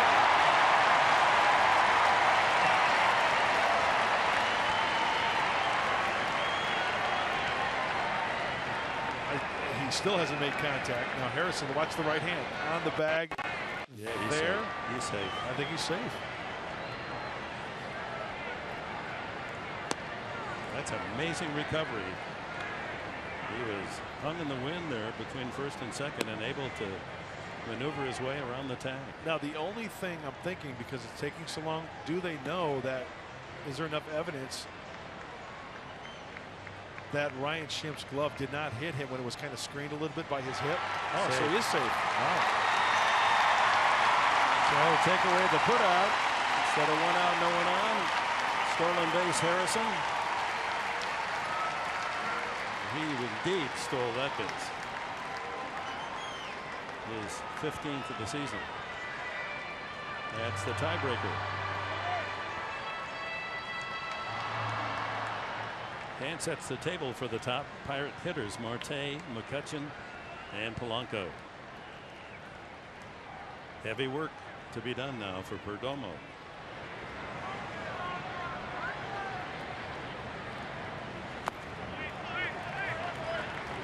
So the infield scratch hit, broken bat hit.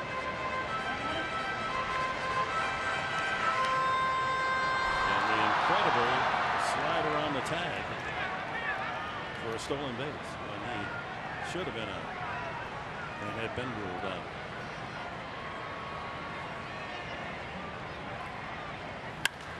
Sharply hit at the shortstop. Rondon across, one away. Harrison held his ground.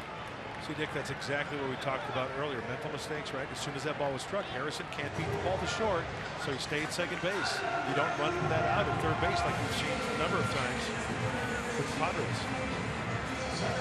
Andrew McCutchen took a third strike in the first inning, single past Rondon the last time up. Here's a money hitter. He's carried the Pirates offense the last 5 years.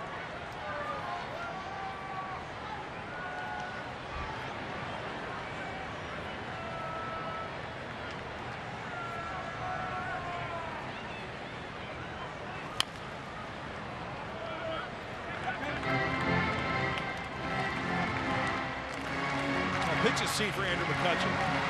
You know, this really tells a lot. Really pounded it in to the right-hander. They're going away, but when you look at these three right here, 26, 12, and 11%, that's where they're trying to get him to beat the ball into the ground. He likes the high ball. And he hit the high ball for a single tonight.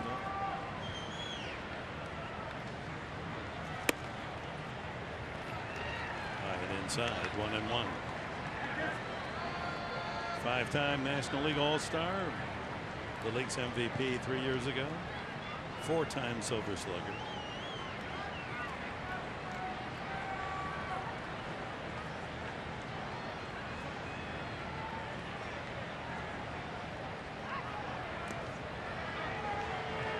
Not a bad idea, especially with one out. You see Harrison wearing the oven mitt out there at second base, protecting the hand with his left hand.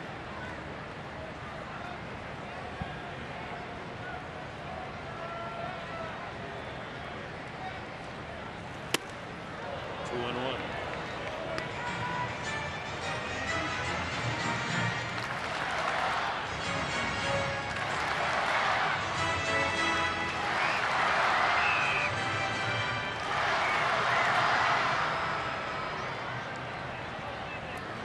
Let's go Buck run. Well, they count 2-1. Tie-breaking run out at second. Harrison.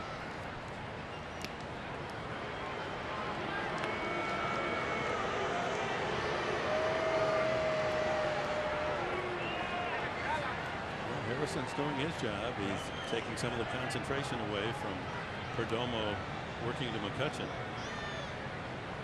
Huge lead.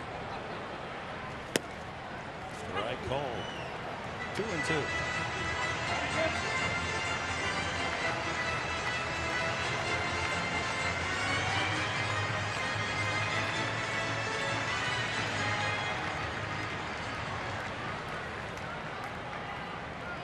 Anderson doing some landscaping out there at second base. Yeah, he took that lead and stumbled again. Got some new spikes.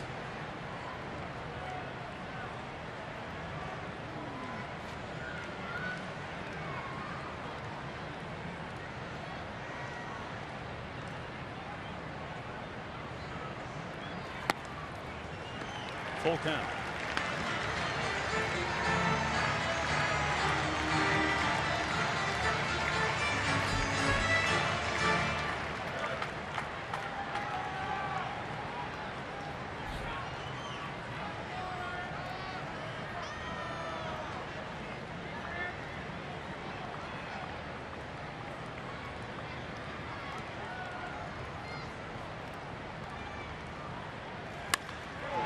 Deep, but way foul down into the left field corner.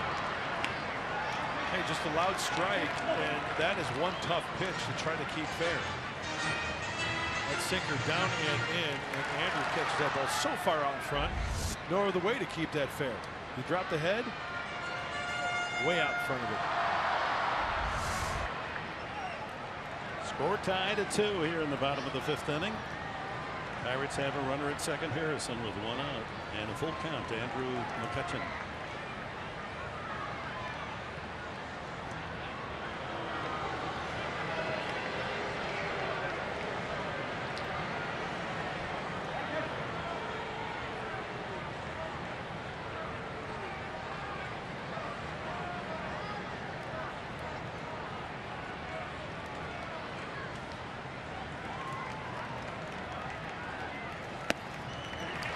Ball 4. So an infield hit, a miraculous slide steal, and a walk. And the Pirates had runners at first and second with Gregory Polanco, their top RBI man, coming up. You know, Dick, seeing Luis Perdomo, if he were to go, retire 18 in a row or whatever, I kind of actually like to see him in this situation. I mean, this is the big leagues. These are situations where, as a big league pitcher, he's going to have to learn how to get out of. I like the pressure, these stressful innings that he needs to make one pitch and probably get that double play ball.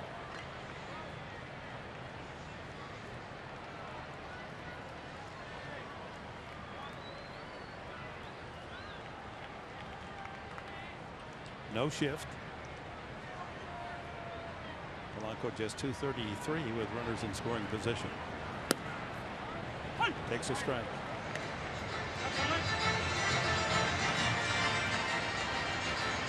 Pitch count climbing to 86.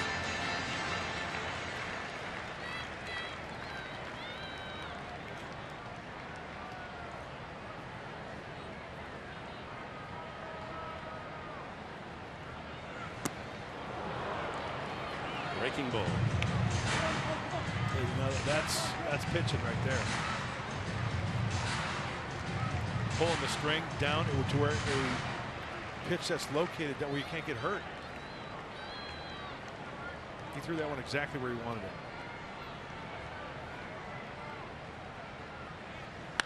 That ball hit high and long to right center, and when it comes down, the Pirates will lead it 5-2.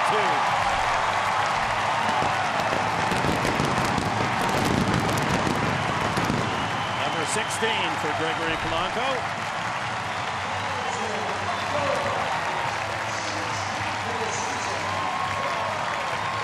Three-run shot to deep right center.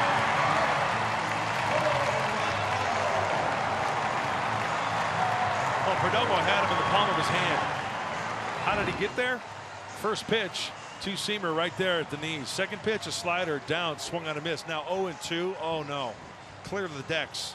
Cannonball coming. Polanco gets extended, and just like that, Pirates lead by 3. Well, the Padre 2-0 early lead has evaporated, and it's the Buccos leading now 5-2. 430-foot home run from Polanco.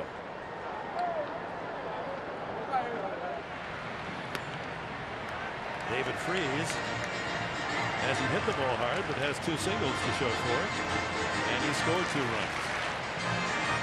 Yeah, that's a big old ouch right there. Perdomo does have a high home run count. That's the 14th that he's allowed.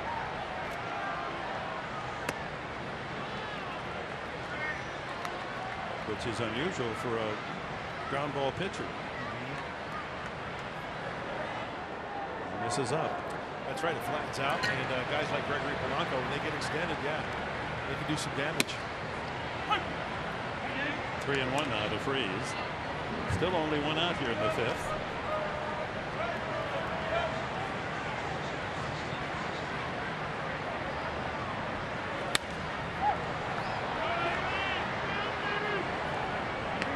Tomorrow night we'll be back with you at 4 o'clock. Edwin Jackson gets the call for the Padres. Veteran Ryan Vogelsong, 39 years of age, took a line drive in the face back in May and is now recovering. Makes his return tomorrow night. Another ground ball up the middle. Seeing eye again. 3 for 3, David Freese. Boy, he's really found the holes tonight. Hit them where they ain't, huh? Once again, another 3-4 hopper. And with the way that the Padres are playing him, just out of the reach again from Rondon, and Freeze wins that war. Ballsy out to try to pick up the spirits of Perdomo. And you heard him earlier. He really admires how Perdomo, 23, listens, works hard, wants to be better. But you could see in his face he's a little discouraged. That home run ball took a lot of life out of him. And, you know, by talking to Darren Balsey a lot, I've learned a lot as far as what he tries to tell pitchers in situations like that. If the pitch down up to 94 now, he wants him to get extended and work down in the zone so the ball can have some action and not get discouraged by that ground ball as Clayton Richards starts to heat up. So the inning started with a scratch hit. Infield hit Harrison, and then they had him out when he stumbled between first and second trying to steal and couldn't make the tag. So he literally stole second base. Then a ground out by Marte, then a walk, and boom, one swing, 3 runs.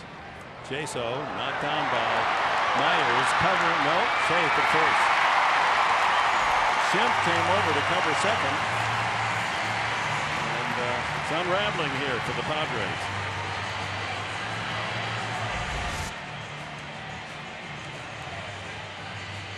Ball right to the glove of Myers, and then he kicked it. Yep.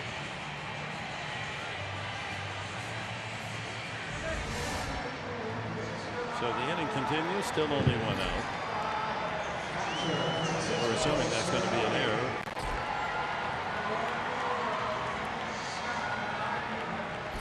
Oh, they call that a hit? Yeah. Right to the glove of the first baseman? Yeah, I think that should be an error as well. Well, that's generous home cooking there. Jaso will take a gift hit. 2 on, still 1 out. Cervelli, the batter, 7th man to hit. And now the ball all the way to the screen. What can go wrong next?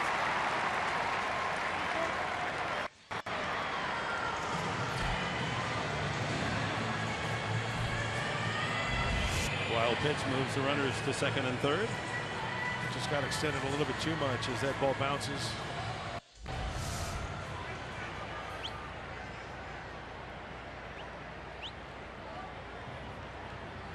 Infield will come in now. Cervelli hit by a pitch and grounded into a double play. Double play chance taken away by that wild pitch. High fly ball hit deep to right center field. Way back. Gone. Or off the wall. Off the top of the wall. 1 run scores. 2 run score. Here comes the run to the plate. And they get him on the relay. So just 1 man makes it on the long double off the top of the wall in deep right center for Cervelli. That's the 2nd out recorded at the plate as they get Jaso. And that extends the lead to 6-2.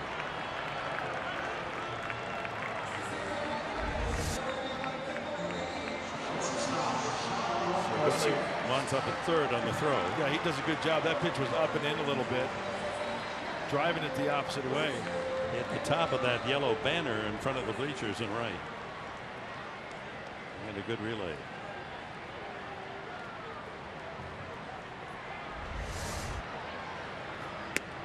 They're not going to pitch to Rodriguez this time. They did the last, and it cost them a run. With first base open, they'll take their chances with Poole, the pitcher.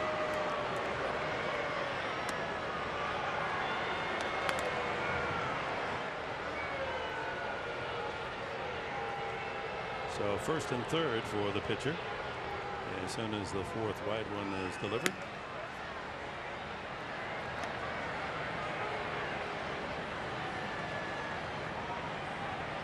Two walks and 5 hits in the inning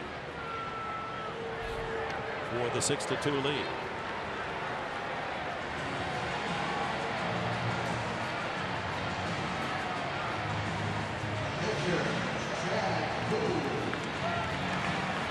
Say hits in the most liberal terms. A scratch hit that started the inning, and then they gifted a hit to Jaso, and the ball hit right to Myers at first base.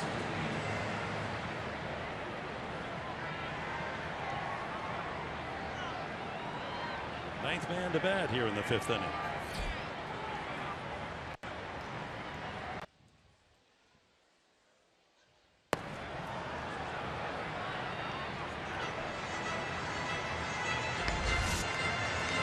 Watch the knee of Derek Norris, and the eye of John Jaso is left knee. Maybe the right knee. Oh, John Jaso's head goes back directly. Wow.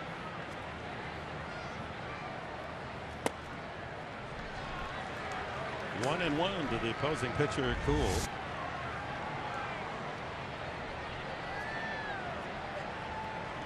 The knee of his right knee right in the face. Norris right into the helmet. Let's see if he takes his defensive position top of the 6th inning. 1-2.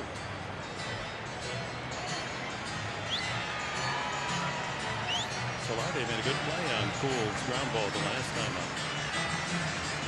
One hopper into the hole that he had the short hop to make the play.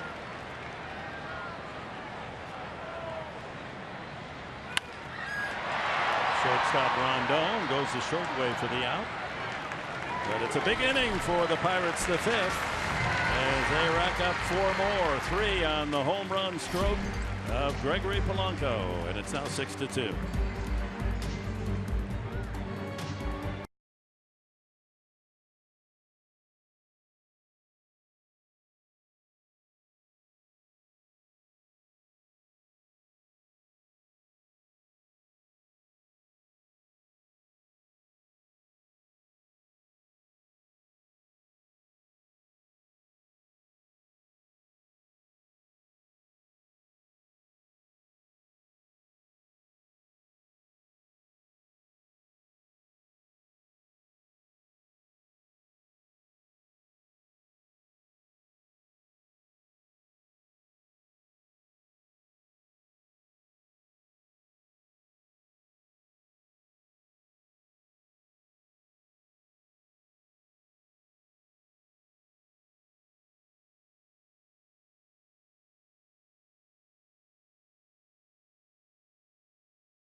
Juan Casino. Sign up for the new Padres club card today.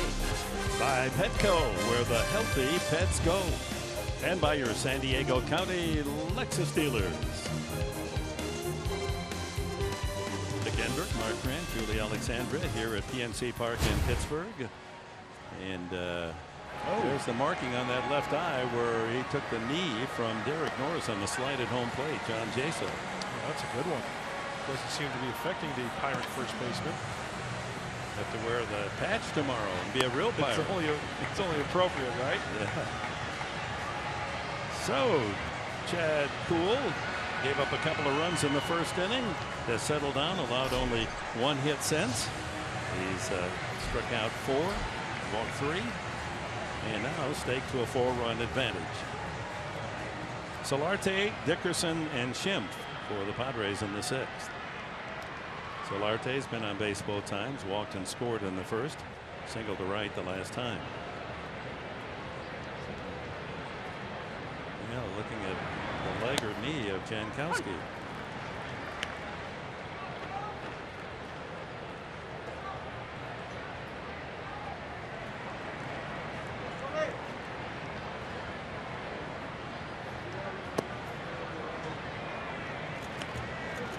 Ball and a strike to the Padre third baseman. 1 of 4 San Diego base hits tonight.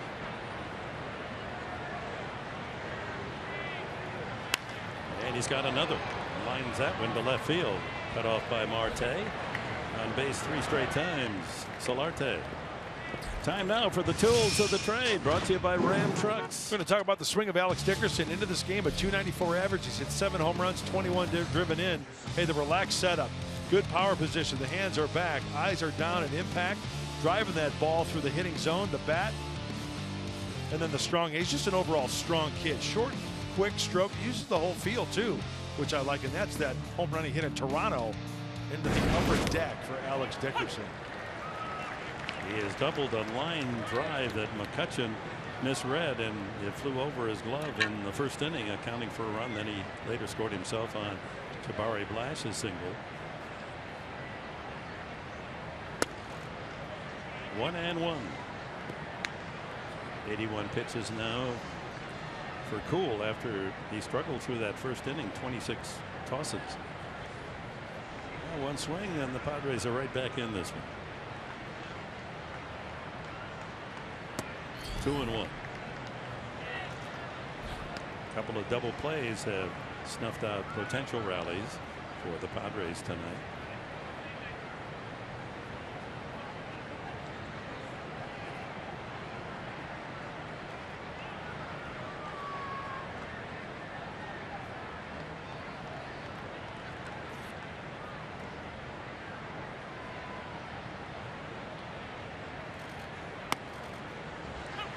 Two and two. Good backdoor breaking ball.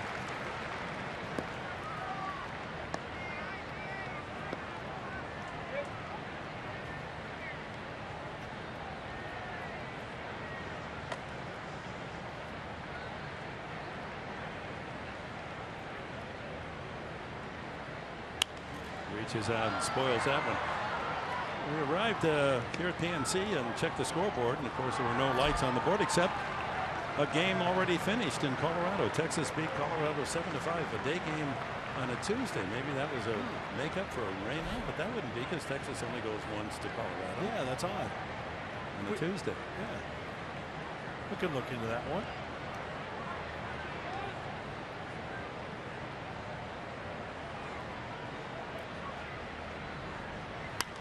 Another foul. Well, tonight's game, brought to you in brilliant color by Sony, the leader of 4K Ultra HD.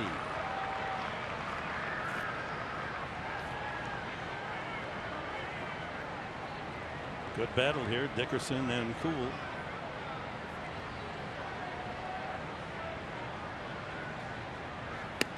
Up high, full count.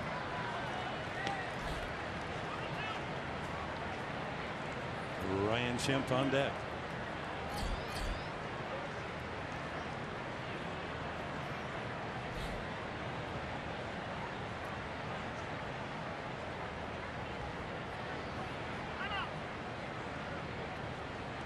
Here, one of the umpires calling timeout.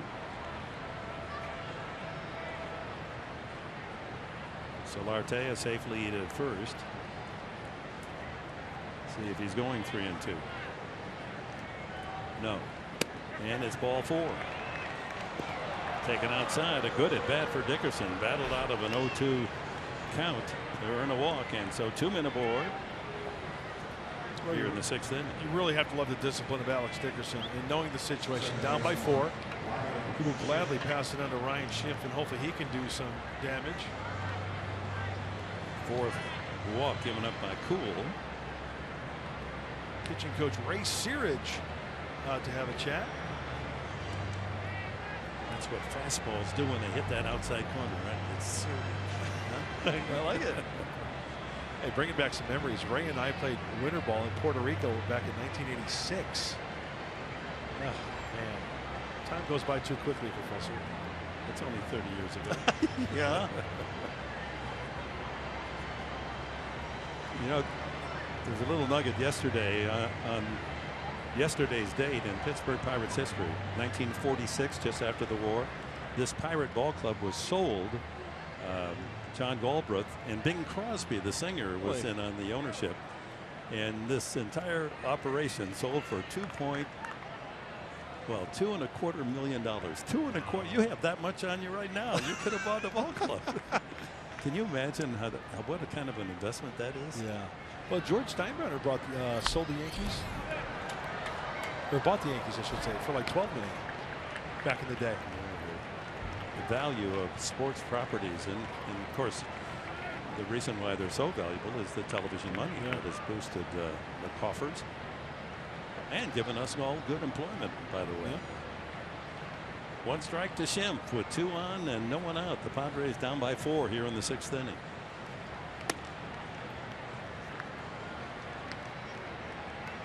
The 90th pitch coming up from the 23-year-old right-hander.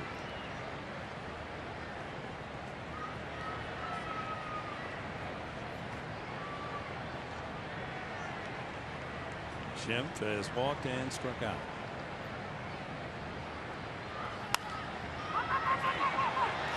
Fouled off third, freeze into foul territory. That was the infield fly rule had been called, if fair. So 1 out. Jabari Blash, an RBI single and a ground out. We got right-hander Jose Dominguez warming up. Shouldn't take too much on a night like tonight. You see the Pirates in the background. Almost looks as if they're in the same bullpen. The Padres pen is just in front of the Pittsburgh area, just a little screen fence between them. Out in left center field. Blash, an RBI single, and bounced out the last time. The power to take it out any part of this yard. Hey, if he can get one up and away, elevated to right field, good chance the ball can jump out of here.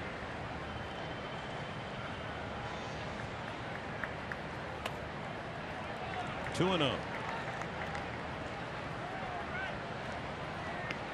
one thing they liked about Blash when they sent him back down to El Paso, not only the 11 home runs he hit in a couple of months, but he has a good idea of the strike zone.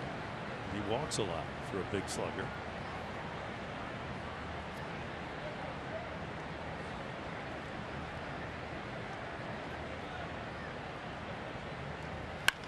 Bounce to third. There's one. Back to first. A double play. The third turn by Pittsburgh tonight. Another rally snuffed out. It remains 6-2.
right now it's kind of open-ended.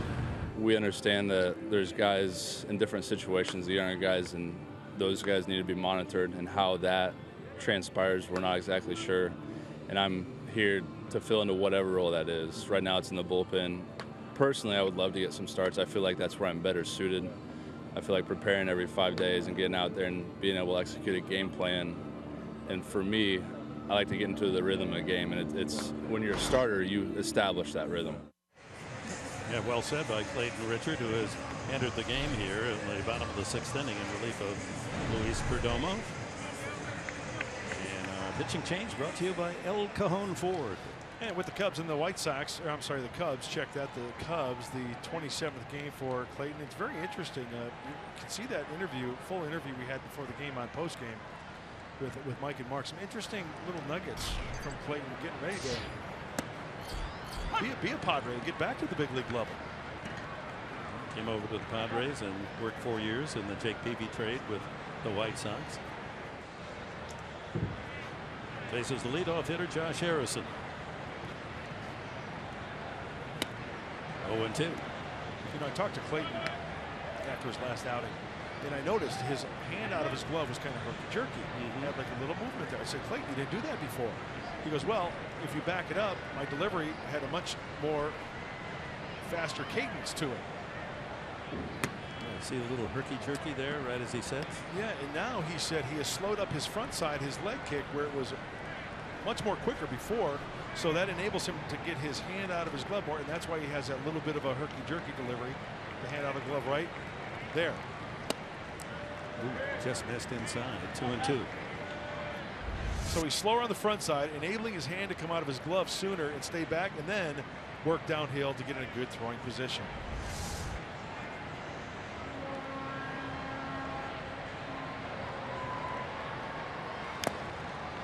Foul tip. And caught by Norris. Strike 3. Julie Alexandria, what do you have for us? Guys, well, Clayton Richard integral to the fact of whether or not the Padres decide to go to a 6-man rotation or not on this road trip. Andy Green saying that the 6-man rotation is not ideal for the remainder of the season, but it may be something that they implement for a short period of time just to save some of the younger guys some innings. So Andy Green also said that they may do a piggyback setup where one of the starters goes 4 innings, and then you've got Clayton Richard, as we see here, coming in to give you 4, or perhaps a spot start on Sunday versus the Mets. So all that's ahead, and will be determined in part by how well the young pitchers work. Now Perdomo he labored 5 innings tonight, 6 runs, 5 were earned, 9 hits, 3 walks, 3 strikeouts. He was in the 90 pitch range when he was taken out. See, Dick, there's a difference, and you know this. There's a difference between throwing 96 pitches into the 8th inning and 96 pitches in 5 innings. I mean, that's a tough workout. There's a heavy workload in those innings.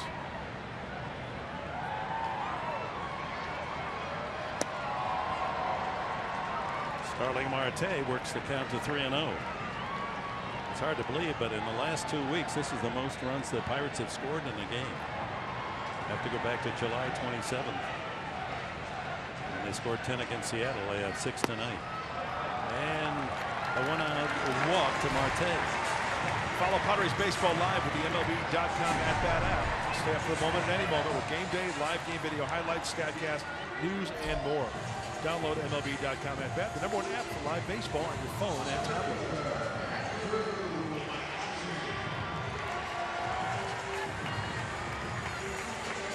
Andrew McCutchen struck out, singled, walked, and scored. Came around on Gregory Polanco's 3-run home run in the last inning.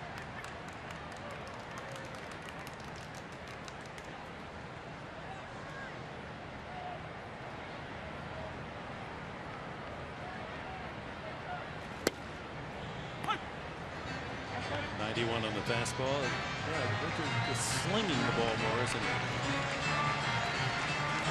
He says and once again, he'll be in that interview, but remember he had some surgery on his shoulder to free up some things.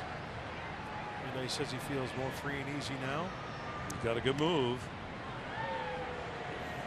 Marte able to fall back to the bag. Marte with 39 steals. Clayton gave me the medical term, and I'm not going to try to be a smart guy and repeat it, so you'll have to listen to the interview, right? There you go. Chance to pick up some medical information. No, and he throws it away. Another Padre error. The official score did not charge Myers with an error in the last inning. Otherwise, the Padres would have repeated Saturday, Sunday, Tuesday, 3 games in a row with 3 errors. Well, my initial reaction to this has got to be E3. Let's watch where the throw is to Myers. I think it's a very catchable ball. Oh, the way he went after that one was very, very odd. And he had both hands on his knees as the pitcher, as Richards made his move. Then he had to react to the pitch rather than being up in a position to receive the ball. And he had his palm down, and he swiped at it rather than palm up, trying to get that pickoff throw from Richard. Well, we'll see how they score that then, whether it'll go against Richard or Myers. 1-1.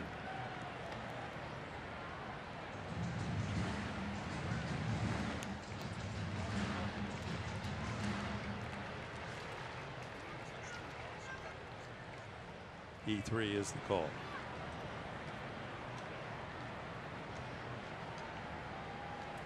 We've got 2 different pieces of information. From one side I'm getting E1, the other side I'm getting E3. So square that away. The way he's been scoring, maybe he'll give him a hit. That's what he did earlier. I just thought it was a catchable ball. 2-1. Breaking ball misses 3-1.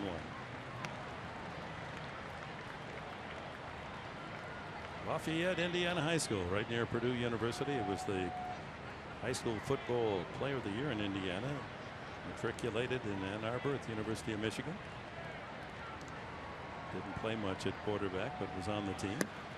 And he walks McCutcheon, so back-to-back walks here in the 6th inning. And that brings up the home run hitting Gregory Polanco, a 434-foot blast to left field.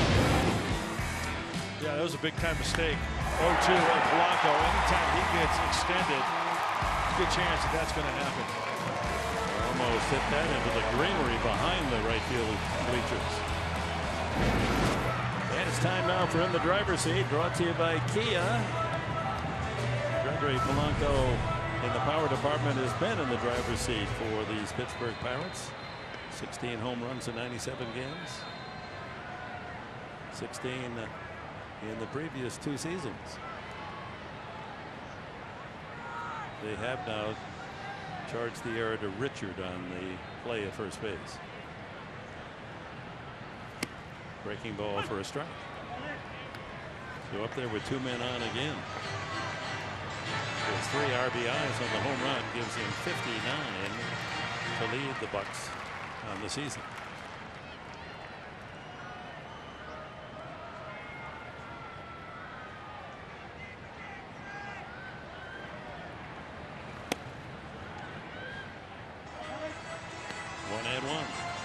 After striking out Harrison, Richard has walked both Marte and McCutcheon.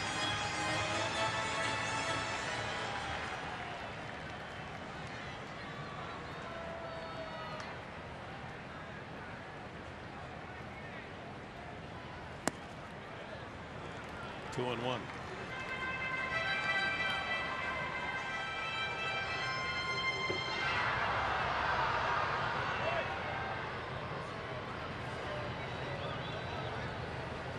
Defense for the base on balls.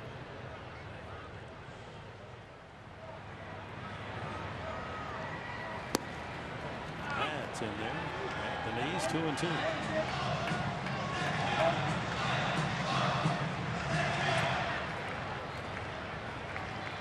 Polanco wearing Barry Bonds' number. He wore 25 here, didn't he? Certainly did.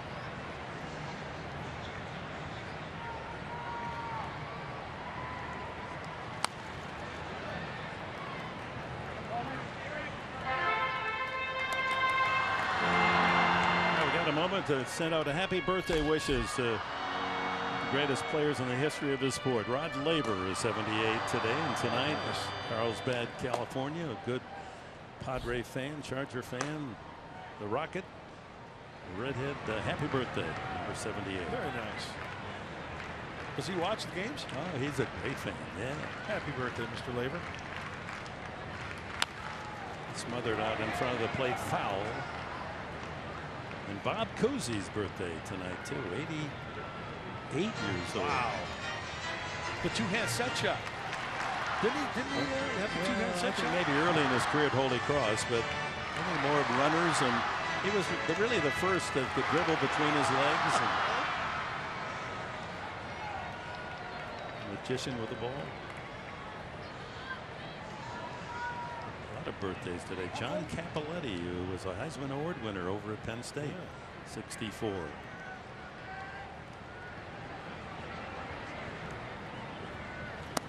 Outside and a full count. One away, 2 on for the Pirates. They lead it 6-2 here in the 6th. Well, you see trying to pepper away, stay on the hot spot for Gregory Polanco. Clayton trying to go down and away, has to hit something on the ground. One pitch has been up and in. There's a broken bat, another to the second baseman Schimpf, and he does get the out at first as the runners advance. So Marte to third and McCutcheon to second with 2 outs and Freeze the hitter. He's 3-4-3. And time to check the Cholula flamethrower.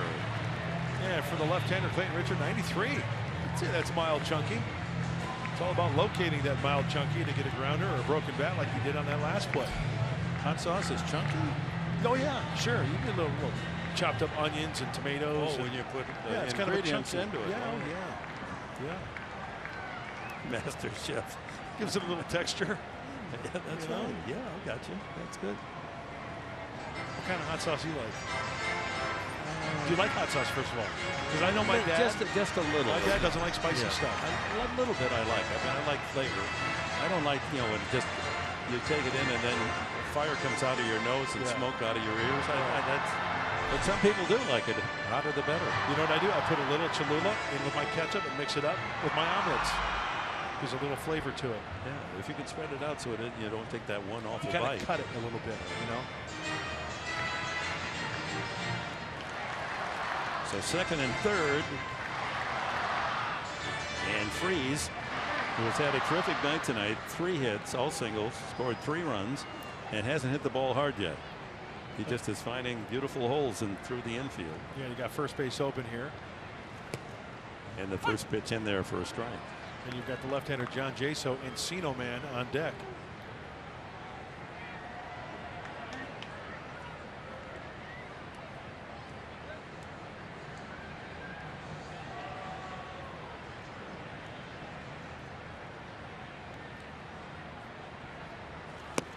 Outside, 1-1. Changeup. 24 pitches in the inning for Clayton Richard.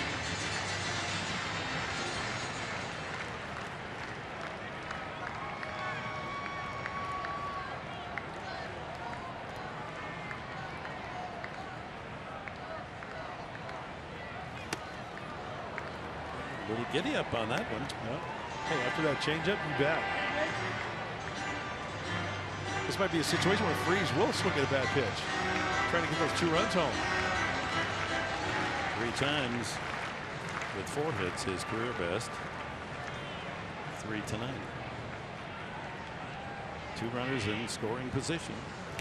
Foul tip caught by Norris, strike 3. So the Pirates lead 2 men in scoring position. We move to the 7th. It's 6-2 for the home side.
Dickerson, a line shot that cleared the glove of McCutcheon that scored Solarte from first base, an early 1-0 lead. And then Jabari Blash came up, shot a single to left center, and the Padres had a 2-0 lead as Dickerson came in.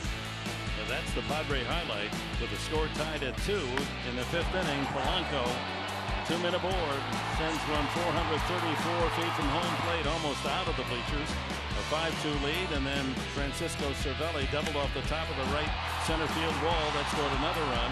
Padres on a relay, Blash to Shrimp to Norris, and John Jaso takes the worst of that collision. The knee of Norris into his cheek, wearing a nice shiner now. That's your Harrah's game summary with the Pirates leading 6-2.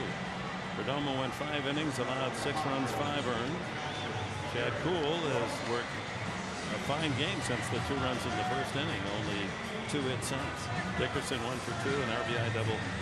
Polanco, the big blow, the 3-run homer, is 16th of the season. And the pitching change made as Felipe Rivero comes in for Pittsburgh. Hard throwing, left-hander, fastball, changeup, slider. He averages about 95. He can get up to 99. 4-seamers. What we saw him was the Washington Nationals earlier before the trade deadline. Derek Norris leads it off for the Padres. Other changes. Freese moves from third base to first base, and Gong comes in at third base. Jung Ho Gong.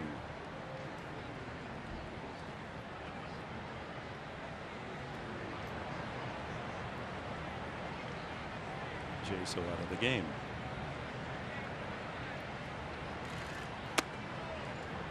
One and one to Norris, who has struck out and popped up.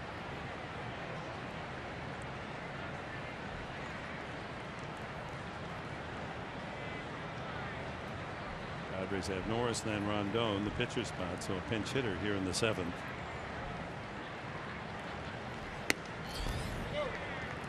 So Chad Kuhl gives the Pirates a good 6 innings, 2 earned runs, 5 hits. He walked 4 and struck out 4.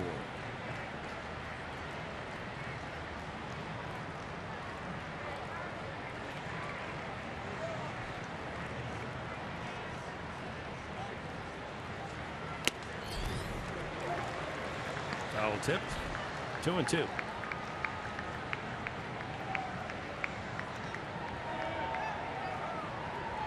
Eddie Rodriguez, Ryan Schimpf, constant coaching, the staff of Green, and tutorial.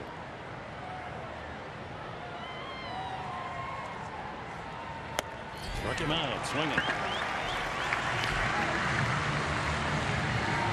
The Pirates made some curious trades at the deadline. They let the star closer Mark Melanson go to Washington for a prospect, and the man we see now, Rivero. Francisco Liriano started, traded along with 2 prospects for Drew Hutchison, and John Neese goes back to the New York Mets for Antonio Bastardo, a left-handed reliever.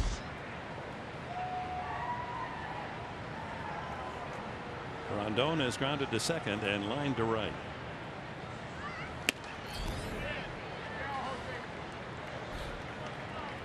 You know, that bullpen for the Pirates, still a pretty darn good bullpen. Even though they lost Melanson, Tony Watson has come in. He's doing the closer's role, but this is set up exactly the way Clint Hurdle likes it. 7th inning, Rivero. 8th inning, Feliz. And then Tony Watson. 2 quick strikes on Rondon, that one at 97.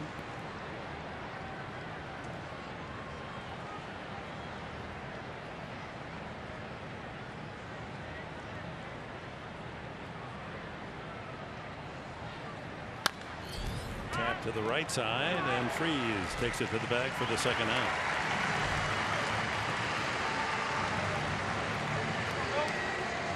So the other moves made by Hurdle, Juan Nicasio, who had started 12 games, goes to the bullpen. That's where he worked when he was a Colorado Rocky.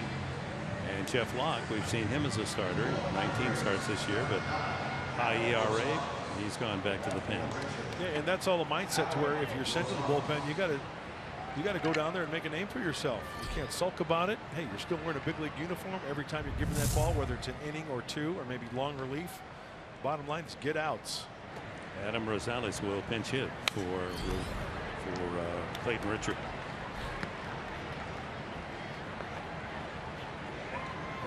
Hey, I walked in on Adam Rosales today. He was in class on his computer in front of his locker, finishing up an English course so he can graduate from Western Michigan. Oh, good for him. Yeah, he was writing a paper on nutrition and physical activity, which I know a lot about. Just look at me. And it was kind of cool. He goes, he's very proud of himself. He goes, yeah, I got this one more class to finish, and then I'll be able to graduate from Western Michigan. Good for him. Yeah, that's nice to hear. So many players, they don't finish their work, and it's hard to go back. He'd be a good teacher, wouldn't he, or whatever he wants to do after his baseball career. He said it's through a program at BYU that he's enabling to himself to complete that class and get that credit online. 2-1 the count.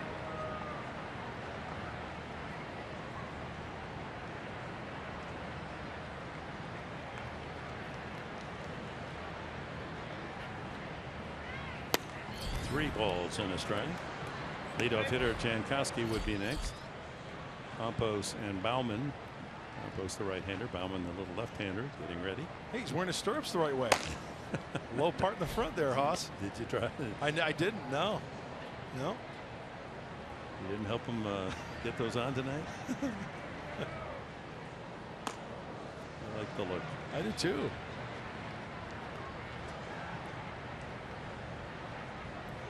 Padres need base runners. 3-1 the count. And there's one. A 2-out walk to Rosales. Jankowski singled the first time. He struck out and walked tonight. So the Padres get their 2 runs. 3 hits in the first inning against Chad Kuhl, the starter. And then Kuhl allowed only 2 hits the rest of the way into the 7th inning.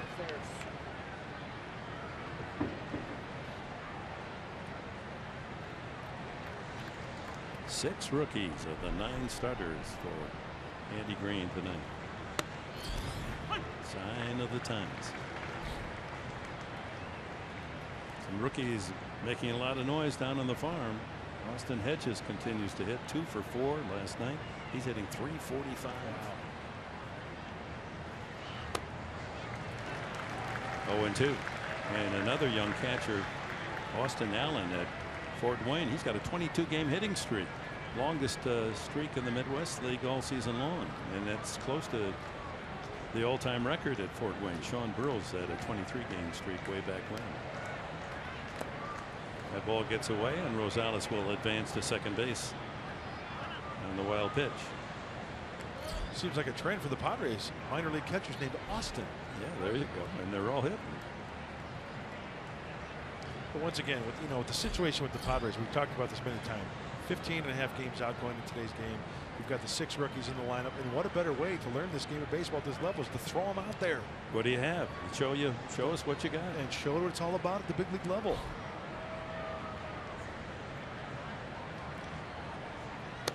And he gets Jankowski. A couple of strikeouts for Rivero. Stretch half of the 7th in Pittsburgh. 6-2 for the home team. How you doing?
play my game. I knew I was always capable of playing at the big league level and do something to contribute to the team. So, you know, all I try to do is just go up there and be me, refine my approach, and just really not take any pitch off because at the big league level, it's just you got to be on every pitch. Hey, good advice at any level, and that was a sneak preview of tonight's all-new SD Live featuring Ryan Schimpf tonight after Padres Live right here on Fox Sports San Diego. So stay with us, and we invite you to be with us again tomorrow night, 4 o'clock here on Fox Sports San Diego. Game 2 of this 3-game series. Edwin Jackson, the veteran, on the mound, seeking his 3rd win as a Padre. And 39-year-old Ryan Vogelsong back from that frightening line drive taken in the face. He had 3 facial fractures. Here he is back on the mound tomorrow night. He's 1-1 on the season. It all begins at 4 o'clock. San Diego time as Jose Dominguez comes in here in the bottom of the 7th inning.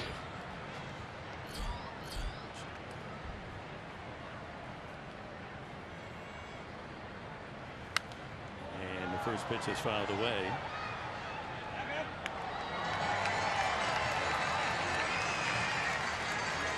This is Khan batting in the 6th spot in the batting order.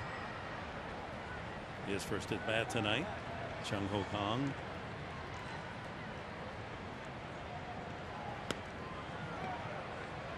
And Dominguez all the way to the screen. Leonel Campos is the pitcher for the Padres, not Dominguez.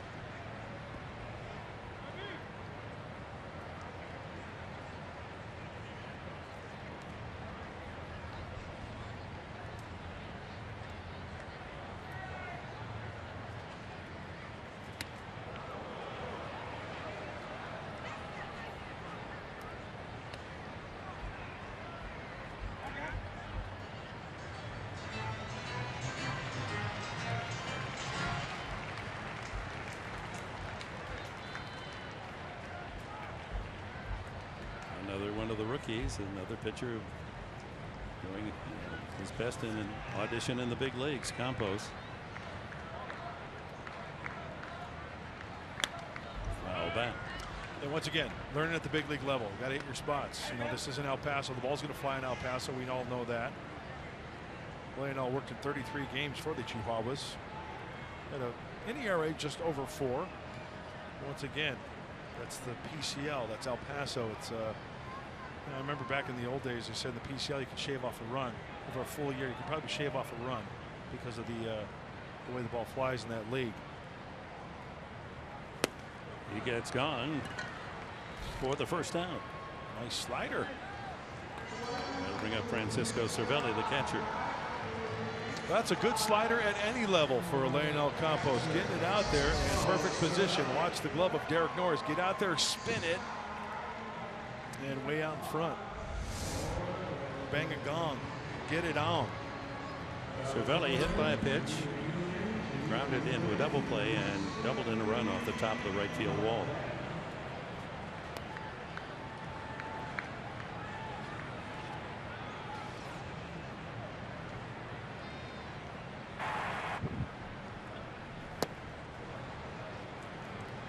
Right back with that slider.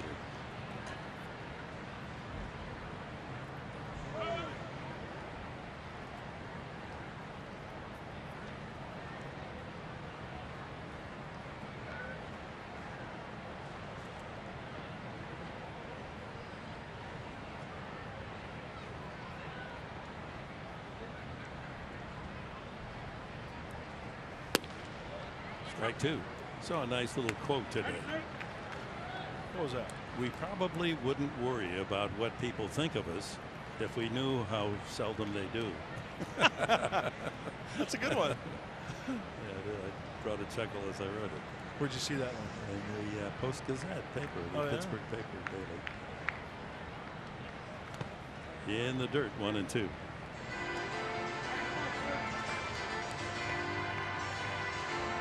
Boy, the organist here earns his money, doesn't he? You know what? It brings me back to the Three Rivers day as a player. It sounds like the same organ that it was at Three Rivers before PNC Park. Like a harpsichord. Yeah. And I remember, I think the late Vince Lashide was tickling the ivories back in the day. 1 ball, 2 strikes to count to Cervelli. I remember Vince seeing him later as an announcer on those cool nights he'd have the Pittsburgh. He was a fan, man. He played for his Pirates, and he had his pirate jacket on. And to finally put a name with a face, right? After all those years playing the organ at Three Rivers. Yeah, I regret I didn't get to see a game at Forbes Field. I did at Crosley Field, but not old Forbes Field here in Pittsburgh. And one of the great memories from the days of the Pirates there, of course, the 1960 World Series went against the Yankees, the 7th game home run by Bill Mazeroski, and they have the sculpture of Maz out on the waterfront here outside this stadium with a hat off as he ran around the bases. Probably the one single most important hit in the history of this franchise.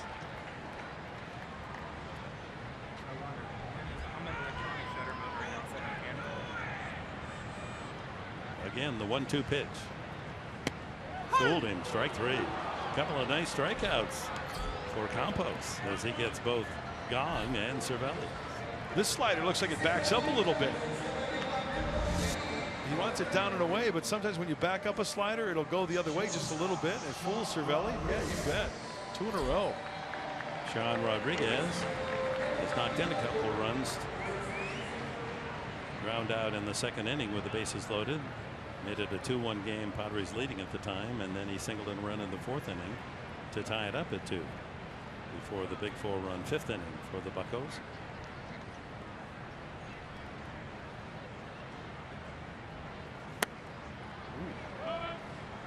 That's some good action to it right there.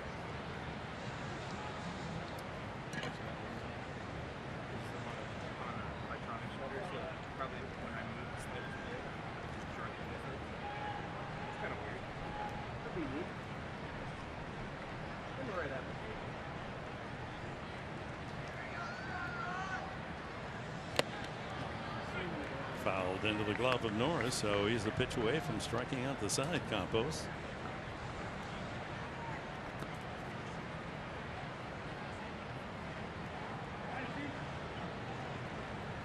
Turned 29 last month. Venezuela.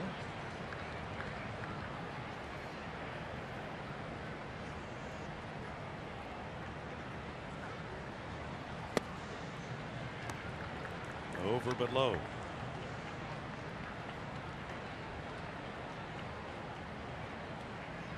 Came up 2 years ago, 6 games. Last year only 1. This is his 7th this year.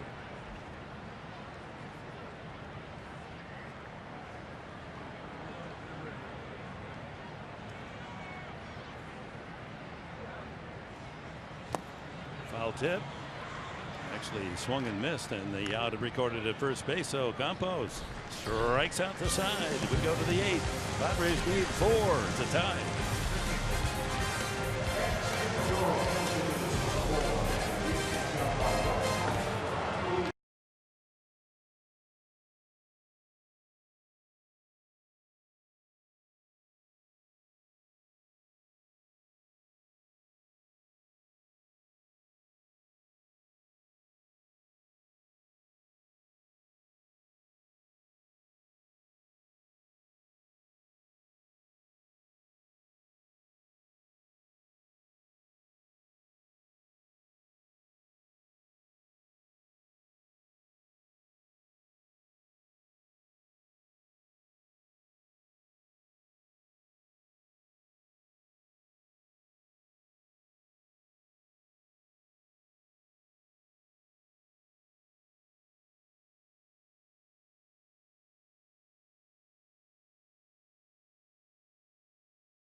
port side.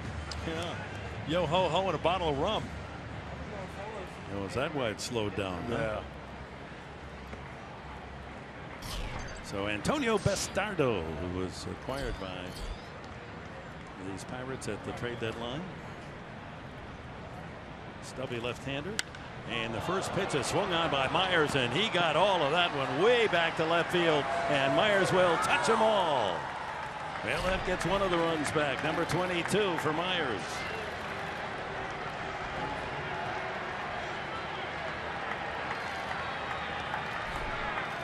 That ball annihilated. First pitch.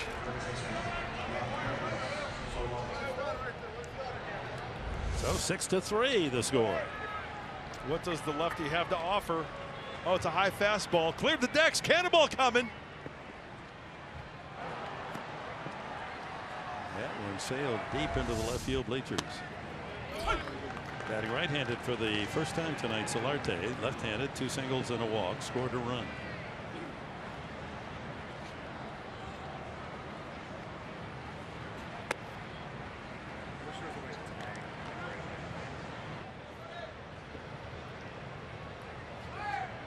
Well, it had been a tough night for Myers, 2 double plays and a strikeout, but atoned somewhat with that shot.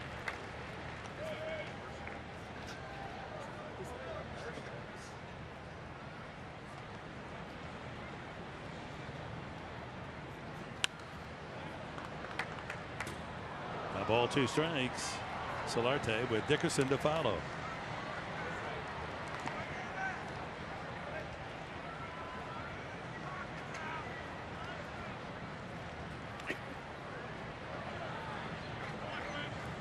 Two and 2 as that breaking ball in at his feet. Yeah, 1 hit away from raising that average to 300, Solarte.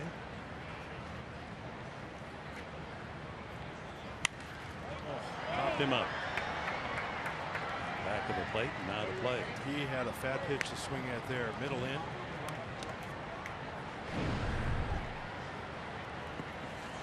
With the Mets and Pittsburgh.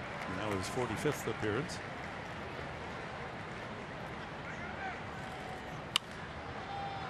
And to center field, McCutchen eases in under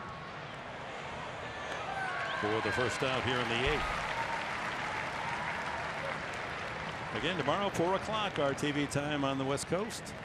And Edwin Jackson, 2-2 as a Padre, will face Ryan Vogelsong. That injury, facial injury, was hit by a pitch ball, not a line drive on the mound. But very severe, 3 facial fractures. And he said he thought at the time that he was going to lose his left eye. It was that painful and awful.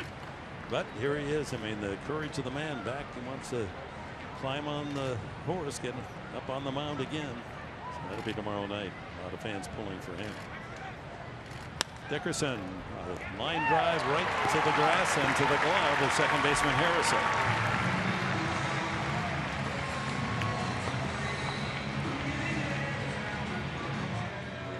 Here it is. Oh, man.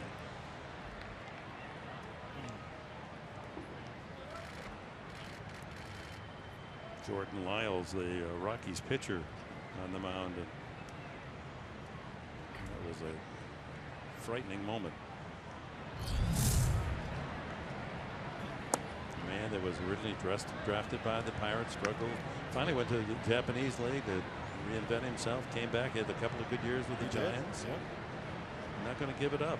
39. Maybe continue his career tomorrow. Schimpf. And the count 1-1 on the Padres second baseman. He's walked, struck out, and fouled out.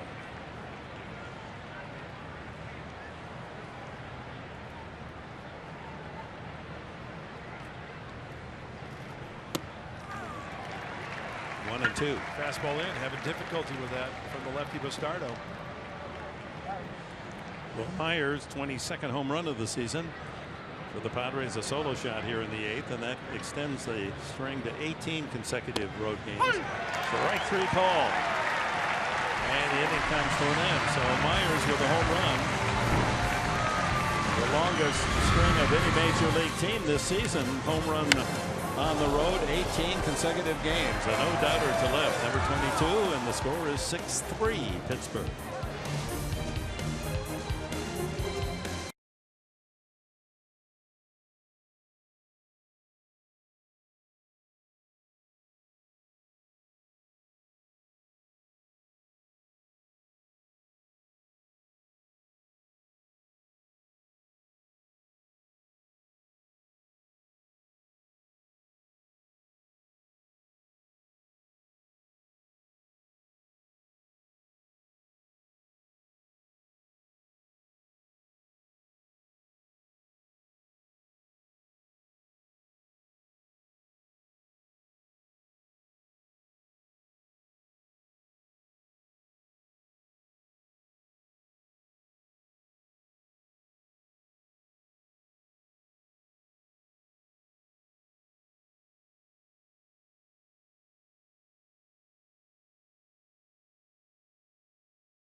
Welcome back. Bottom of the 8th inning, and the Pirates leading the Padres 6-3.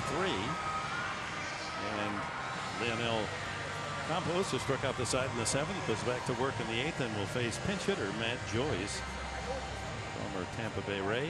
He's provided some added punch to the lineup. Only 165 at bats with 12 home runs. Joyce, respectable .273 average. And then the top of the order, Josh Harrison and Charlie Marte. Shift on.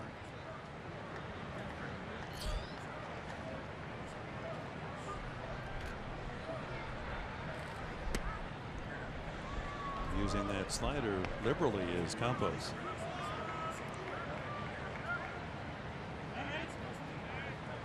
Good swing last half inning by Will Myers, sent it a long way. Beautiful swing. His 22nd home run of the year. Only 20-20 player in the entire major leagues. 20 home runs and 20 steals. Actually 22 and 21 now. Yeah, and guess what? He's wearing a Padre uniform. It says San Diego on his chest, yo.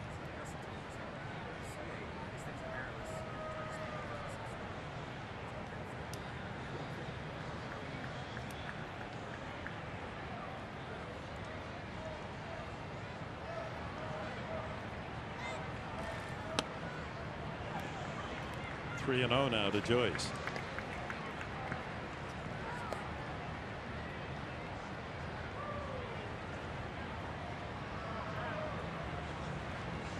Well, we send out our best wishes to Bruce Bochy. Had to go to hospital last night in Miami. We were concerned. He has a heart condition. Had stints placed last year.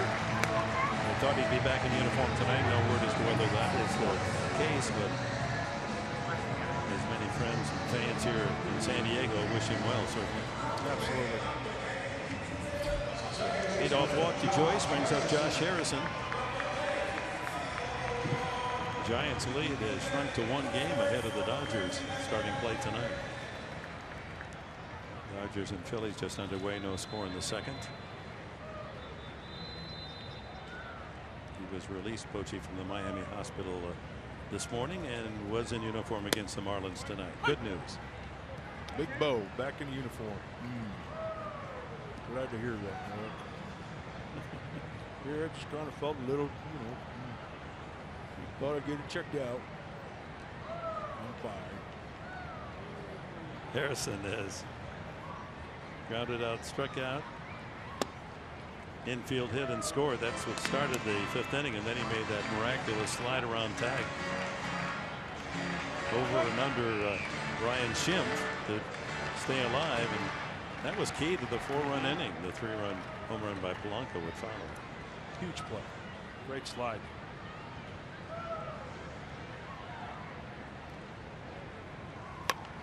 And there's another tapper. Compost, no play. Yeah.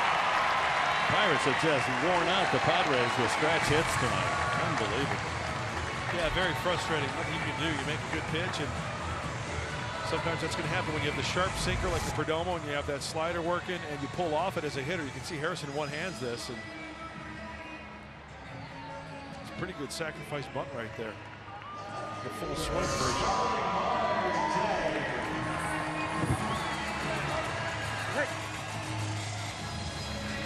It's 3 swinging bunt singles plus a couple of broken bat singles amongst the 10 hits for the Pirates tonight. One of those games. Marte 3 straight times grounded out to short, walked the last time. So 2 on, no one out in the bottom of the 8th.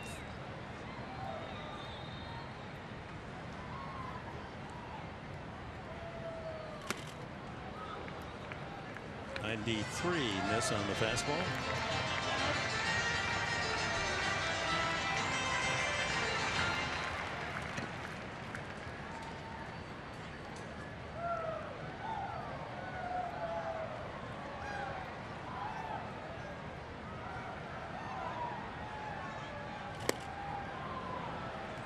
Good slider again. This copyrighted telecast is presented by the authority of the San Diego Padres and may not be reproduced or retransmitted in any form. The accounts and descriptions of this game may not be disseminated without the express written consent of the San Diego Padres.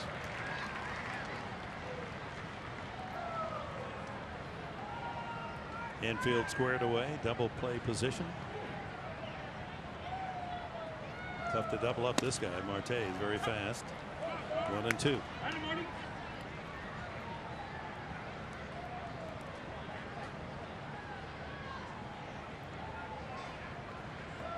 Just like Myers loves hitting at Petco, Marte here at PNC, a career .311 hitter.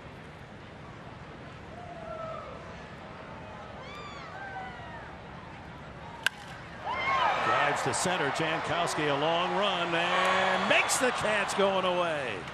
Both runners streaking to the next base have to return quickly, and another excellent jump on the ball by Jankowski. You just can't play it better than that. He goes to his right, he goes to his left, he comes in nicely, and going back, Travis Jankowski has wowed a lot of us watching Padre baseball in center field. I mean, the crack of the bat, this one has got a pretty good sound to it. Marte gets extended, but Travis Jankowski has a beat on it. Oh, he makes it look easy, doesn't he? Graceful as a deer. Yeah, he had another step or 2 to go if he wanted it. So a big first out here in the 8th as Andrew McCutchen comes up. 1 for 2 and a couple of walks for McCutchen.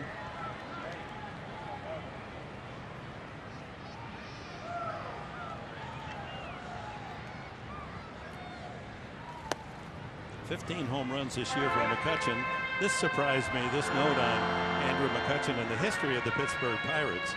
He's one of only 3 right-handed batters to hit that many home runs. Ralph Kiner hit .301 and Roberto Clemente .240, and he's the 3rd to hit that many from the right side.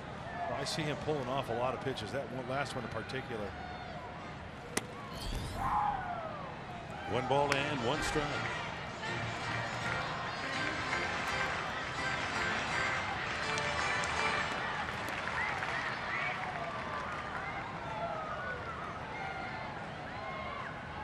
$20,269 the paid attendance tonight at PNC.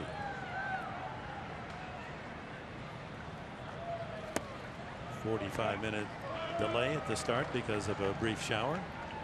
Patient crowd, and they've been rewarded so far with their beloved Pirates leading 6-3. Yeah, there's their closer right now. Mark Melanson goes to the Washington Nationals. Tony Watson, the left-hander.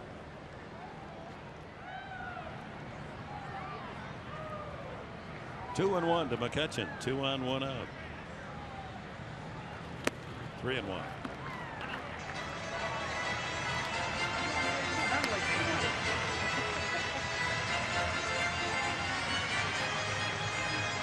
No free passes right here. Got to keep it at 6. Within 3.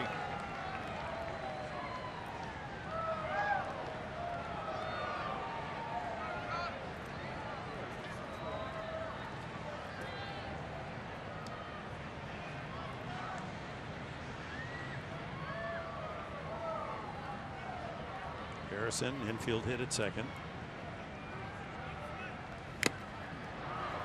Foul tip. That's exactly how I pitched McCutchen right now. Keep it away. Joyce at second. He walked to lead off the inning, and Harrison, the swinging bunt single, is at first base. Full count.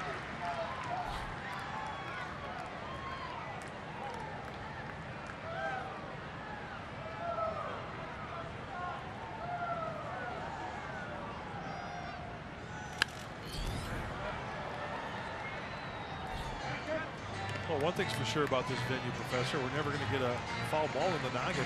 That's for sure. Not up here. But I think I just saw Saturn fly by.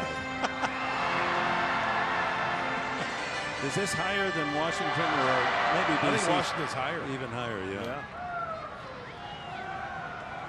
Well, you're looking down at the Washington Monument there.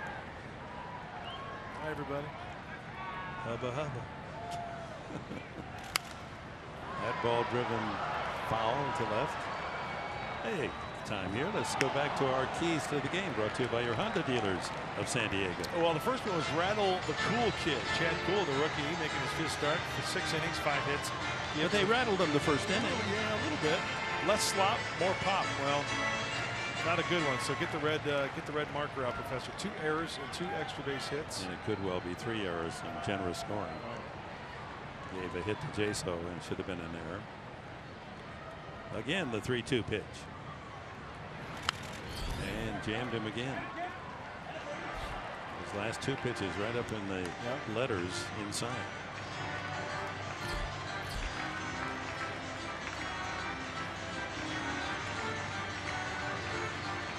Ninth pitch of this at bat coming up.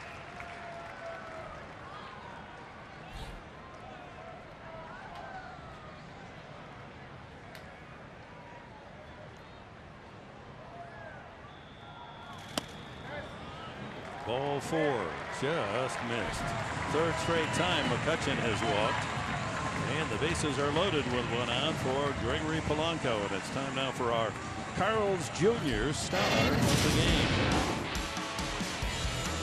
Well, the one that hurts about this, 0-2. 0-2 pitch to Gregory Polanco, sent it into deep right center field for the 3-run shot. His 16th homer of the year. 57, 8, and 59th runs batted in for this lanky 6'5" outfielder.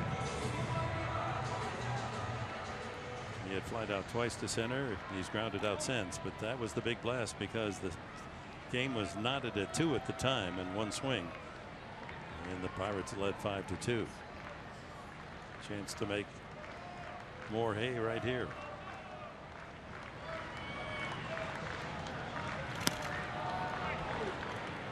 Got a nice swing, doesn't he? He sure does. Andy Green will bring the infield kind of halfway in, 3/4 in, not fully in on the grass. See the little infielders there. How you like that little gadget, huh? You are an artiste. Looking through my binoculars, giving the people at home a little. Ground ball there. They'll try to turn 2 up the middle. Line drive. Back to second. Not in time. Close. As Rondon hustled to the bag and Schimpf with a quick sideline flip. And that ball was blistered. So close, they might want to take a look at this one. Once again, a ball scalded off the bat. Rondon is given the earmuffs. Well, Let's take a look at it again. Good hustle by Rondon to cover the bag.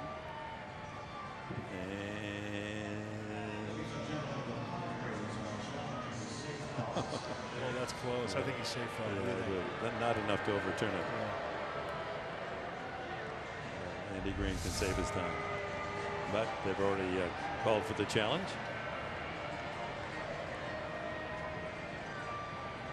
When you think about it, we slow it down, so exactly, frame by frame almost, and for the umpire to make the call on the spot. Tough call.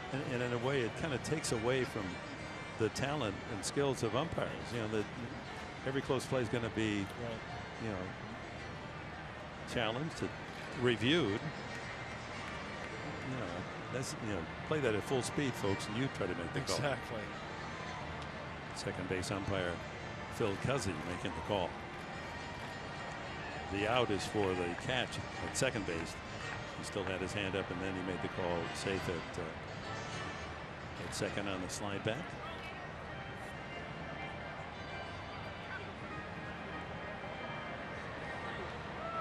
Players watching the big scoreboard, they're saying just what the replay that you did.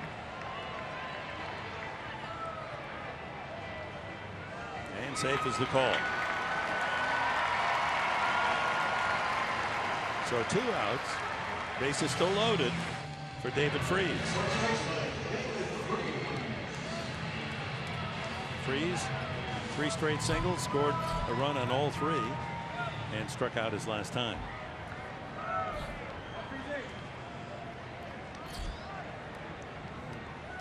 Minute 31 seconds to make that decision in New York.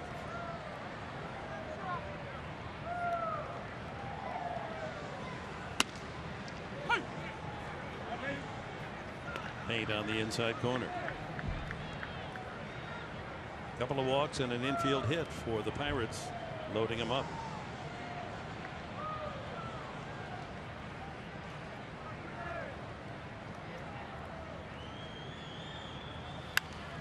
Popped him up. Middle of the diamond. Rondon calls off Myers, and that'll do it. 2 good innings from Leonel Campos. Padres come up top of the 9th. They need 3.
It'll be Jabari Blast leading it off for San Diego, and it's time now for the Bill Howe play of the game. And Will Myers extends the home run streak on the road with that leadoff home run in the 8th inning. Number 22 for Myers. That makes it 18 consecutive road games the Padres have homered. That's the longest in the Major League by any team this year. Our Bill Howe play of the game. Most consecutive road games with a home run all time. The Nationals a couple of years ago went 22. Now checking the scoreboard, Miami shut out the Giants tonight 2-0. So the Dodgers with the victory can move into a deadlock atop the NL West. They're playing the Phillies at Dodger Stadium. And they're trailing early 2-0. Hey, pretty good split for Tony Watson. 208, 188, righties and lefties. Kind of a herky-jerky delivery. Fastball, slider, changeup from Tony Watson, who's now taking over as the closer for the Pirates. He has 7 saves.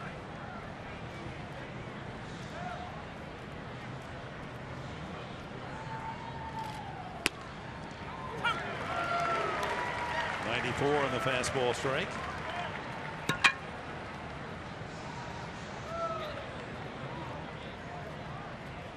Two saves this year, 5 before this year for Watson.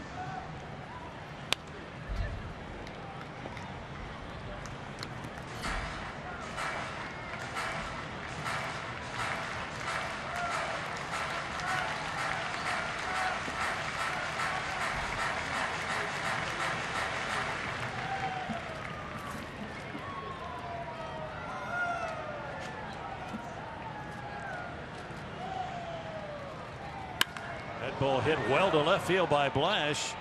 Deep to left and touch them all. A laser home run for Blash as he greets Watson just as Myers said hello to Bastardo in the last inning. It's 6-4 as Blash circles the bases, his second home run with the Padres. Whoa. 3, 2, 1, and we have Blash off. He went out and got that one. Listen to this. Oh. The sweet sound of hitting the sweet spot.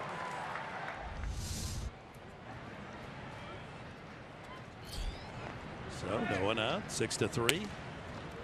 Now 6-4. A mistake by Watson, and Blash capitalizing on that one. Need a base runner and another blast and tie it up here. Norris struck out twice and popped up tonight as his struggles with the bat continue. Yo, bartender, Jabari needs a refill.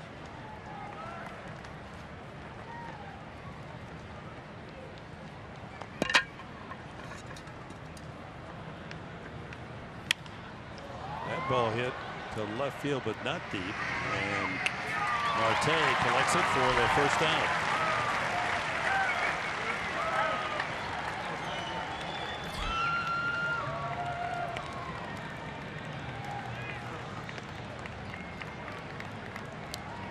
There's Edwin Jackson, the 32-year-old veteran, gets the call tomorrow, 4 o'clock our TV time here on Fox Sports San Diego. Jabari Blash, an RBI single and a home run tonight.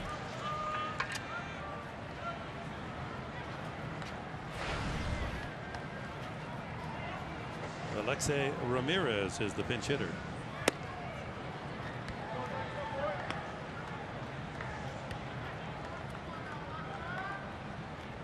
Batting for Jose Rondon.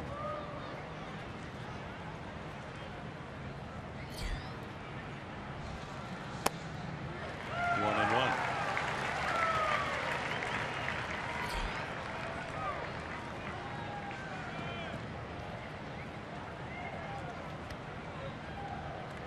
Christian Bethancourt has a bat in the on-deck circle, the 9th spot in the order next.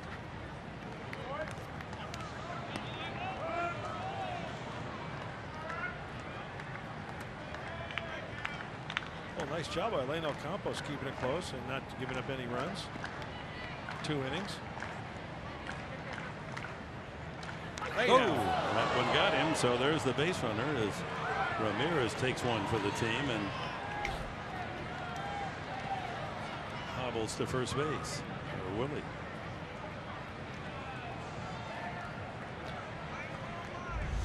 That was coming in hot. Yeah, that's tough to get out of the way because you're striding and all your weight, on the feet there, and then all of a sudden you try to get out of the way. And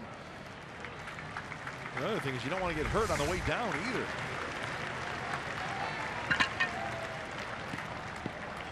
Good fans of Pittsburgh give him a hand as he walks his way to the bag at first, and that brings the tying run to the plate with 1 out in the 9th. And Christian Bethancourt has the power to do the job. 5 home runs this year and his limited opportunities. Just 139 at bats. McCutchen playing it very shallow in center field. Huge gap in left center. Got a good cut. Leadoff hitter Jankowski next.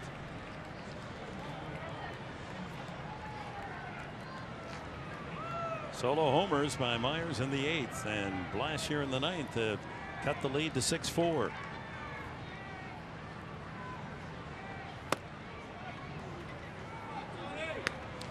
Dick, there's that gap you're talking about right there. Can you believe how shallow McCutchen is? I know, look at him right there.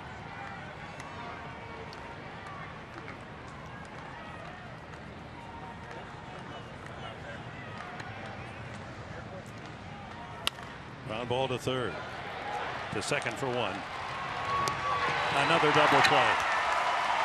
The 4th turn by Pittsburgh tonight ends it with a 6-4 Pirate victory. That's it. Pittsburgh 6, San Diego 4. Here's Mike Pomerantz.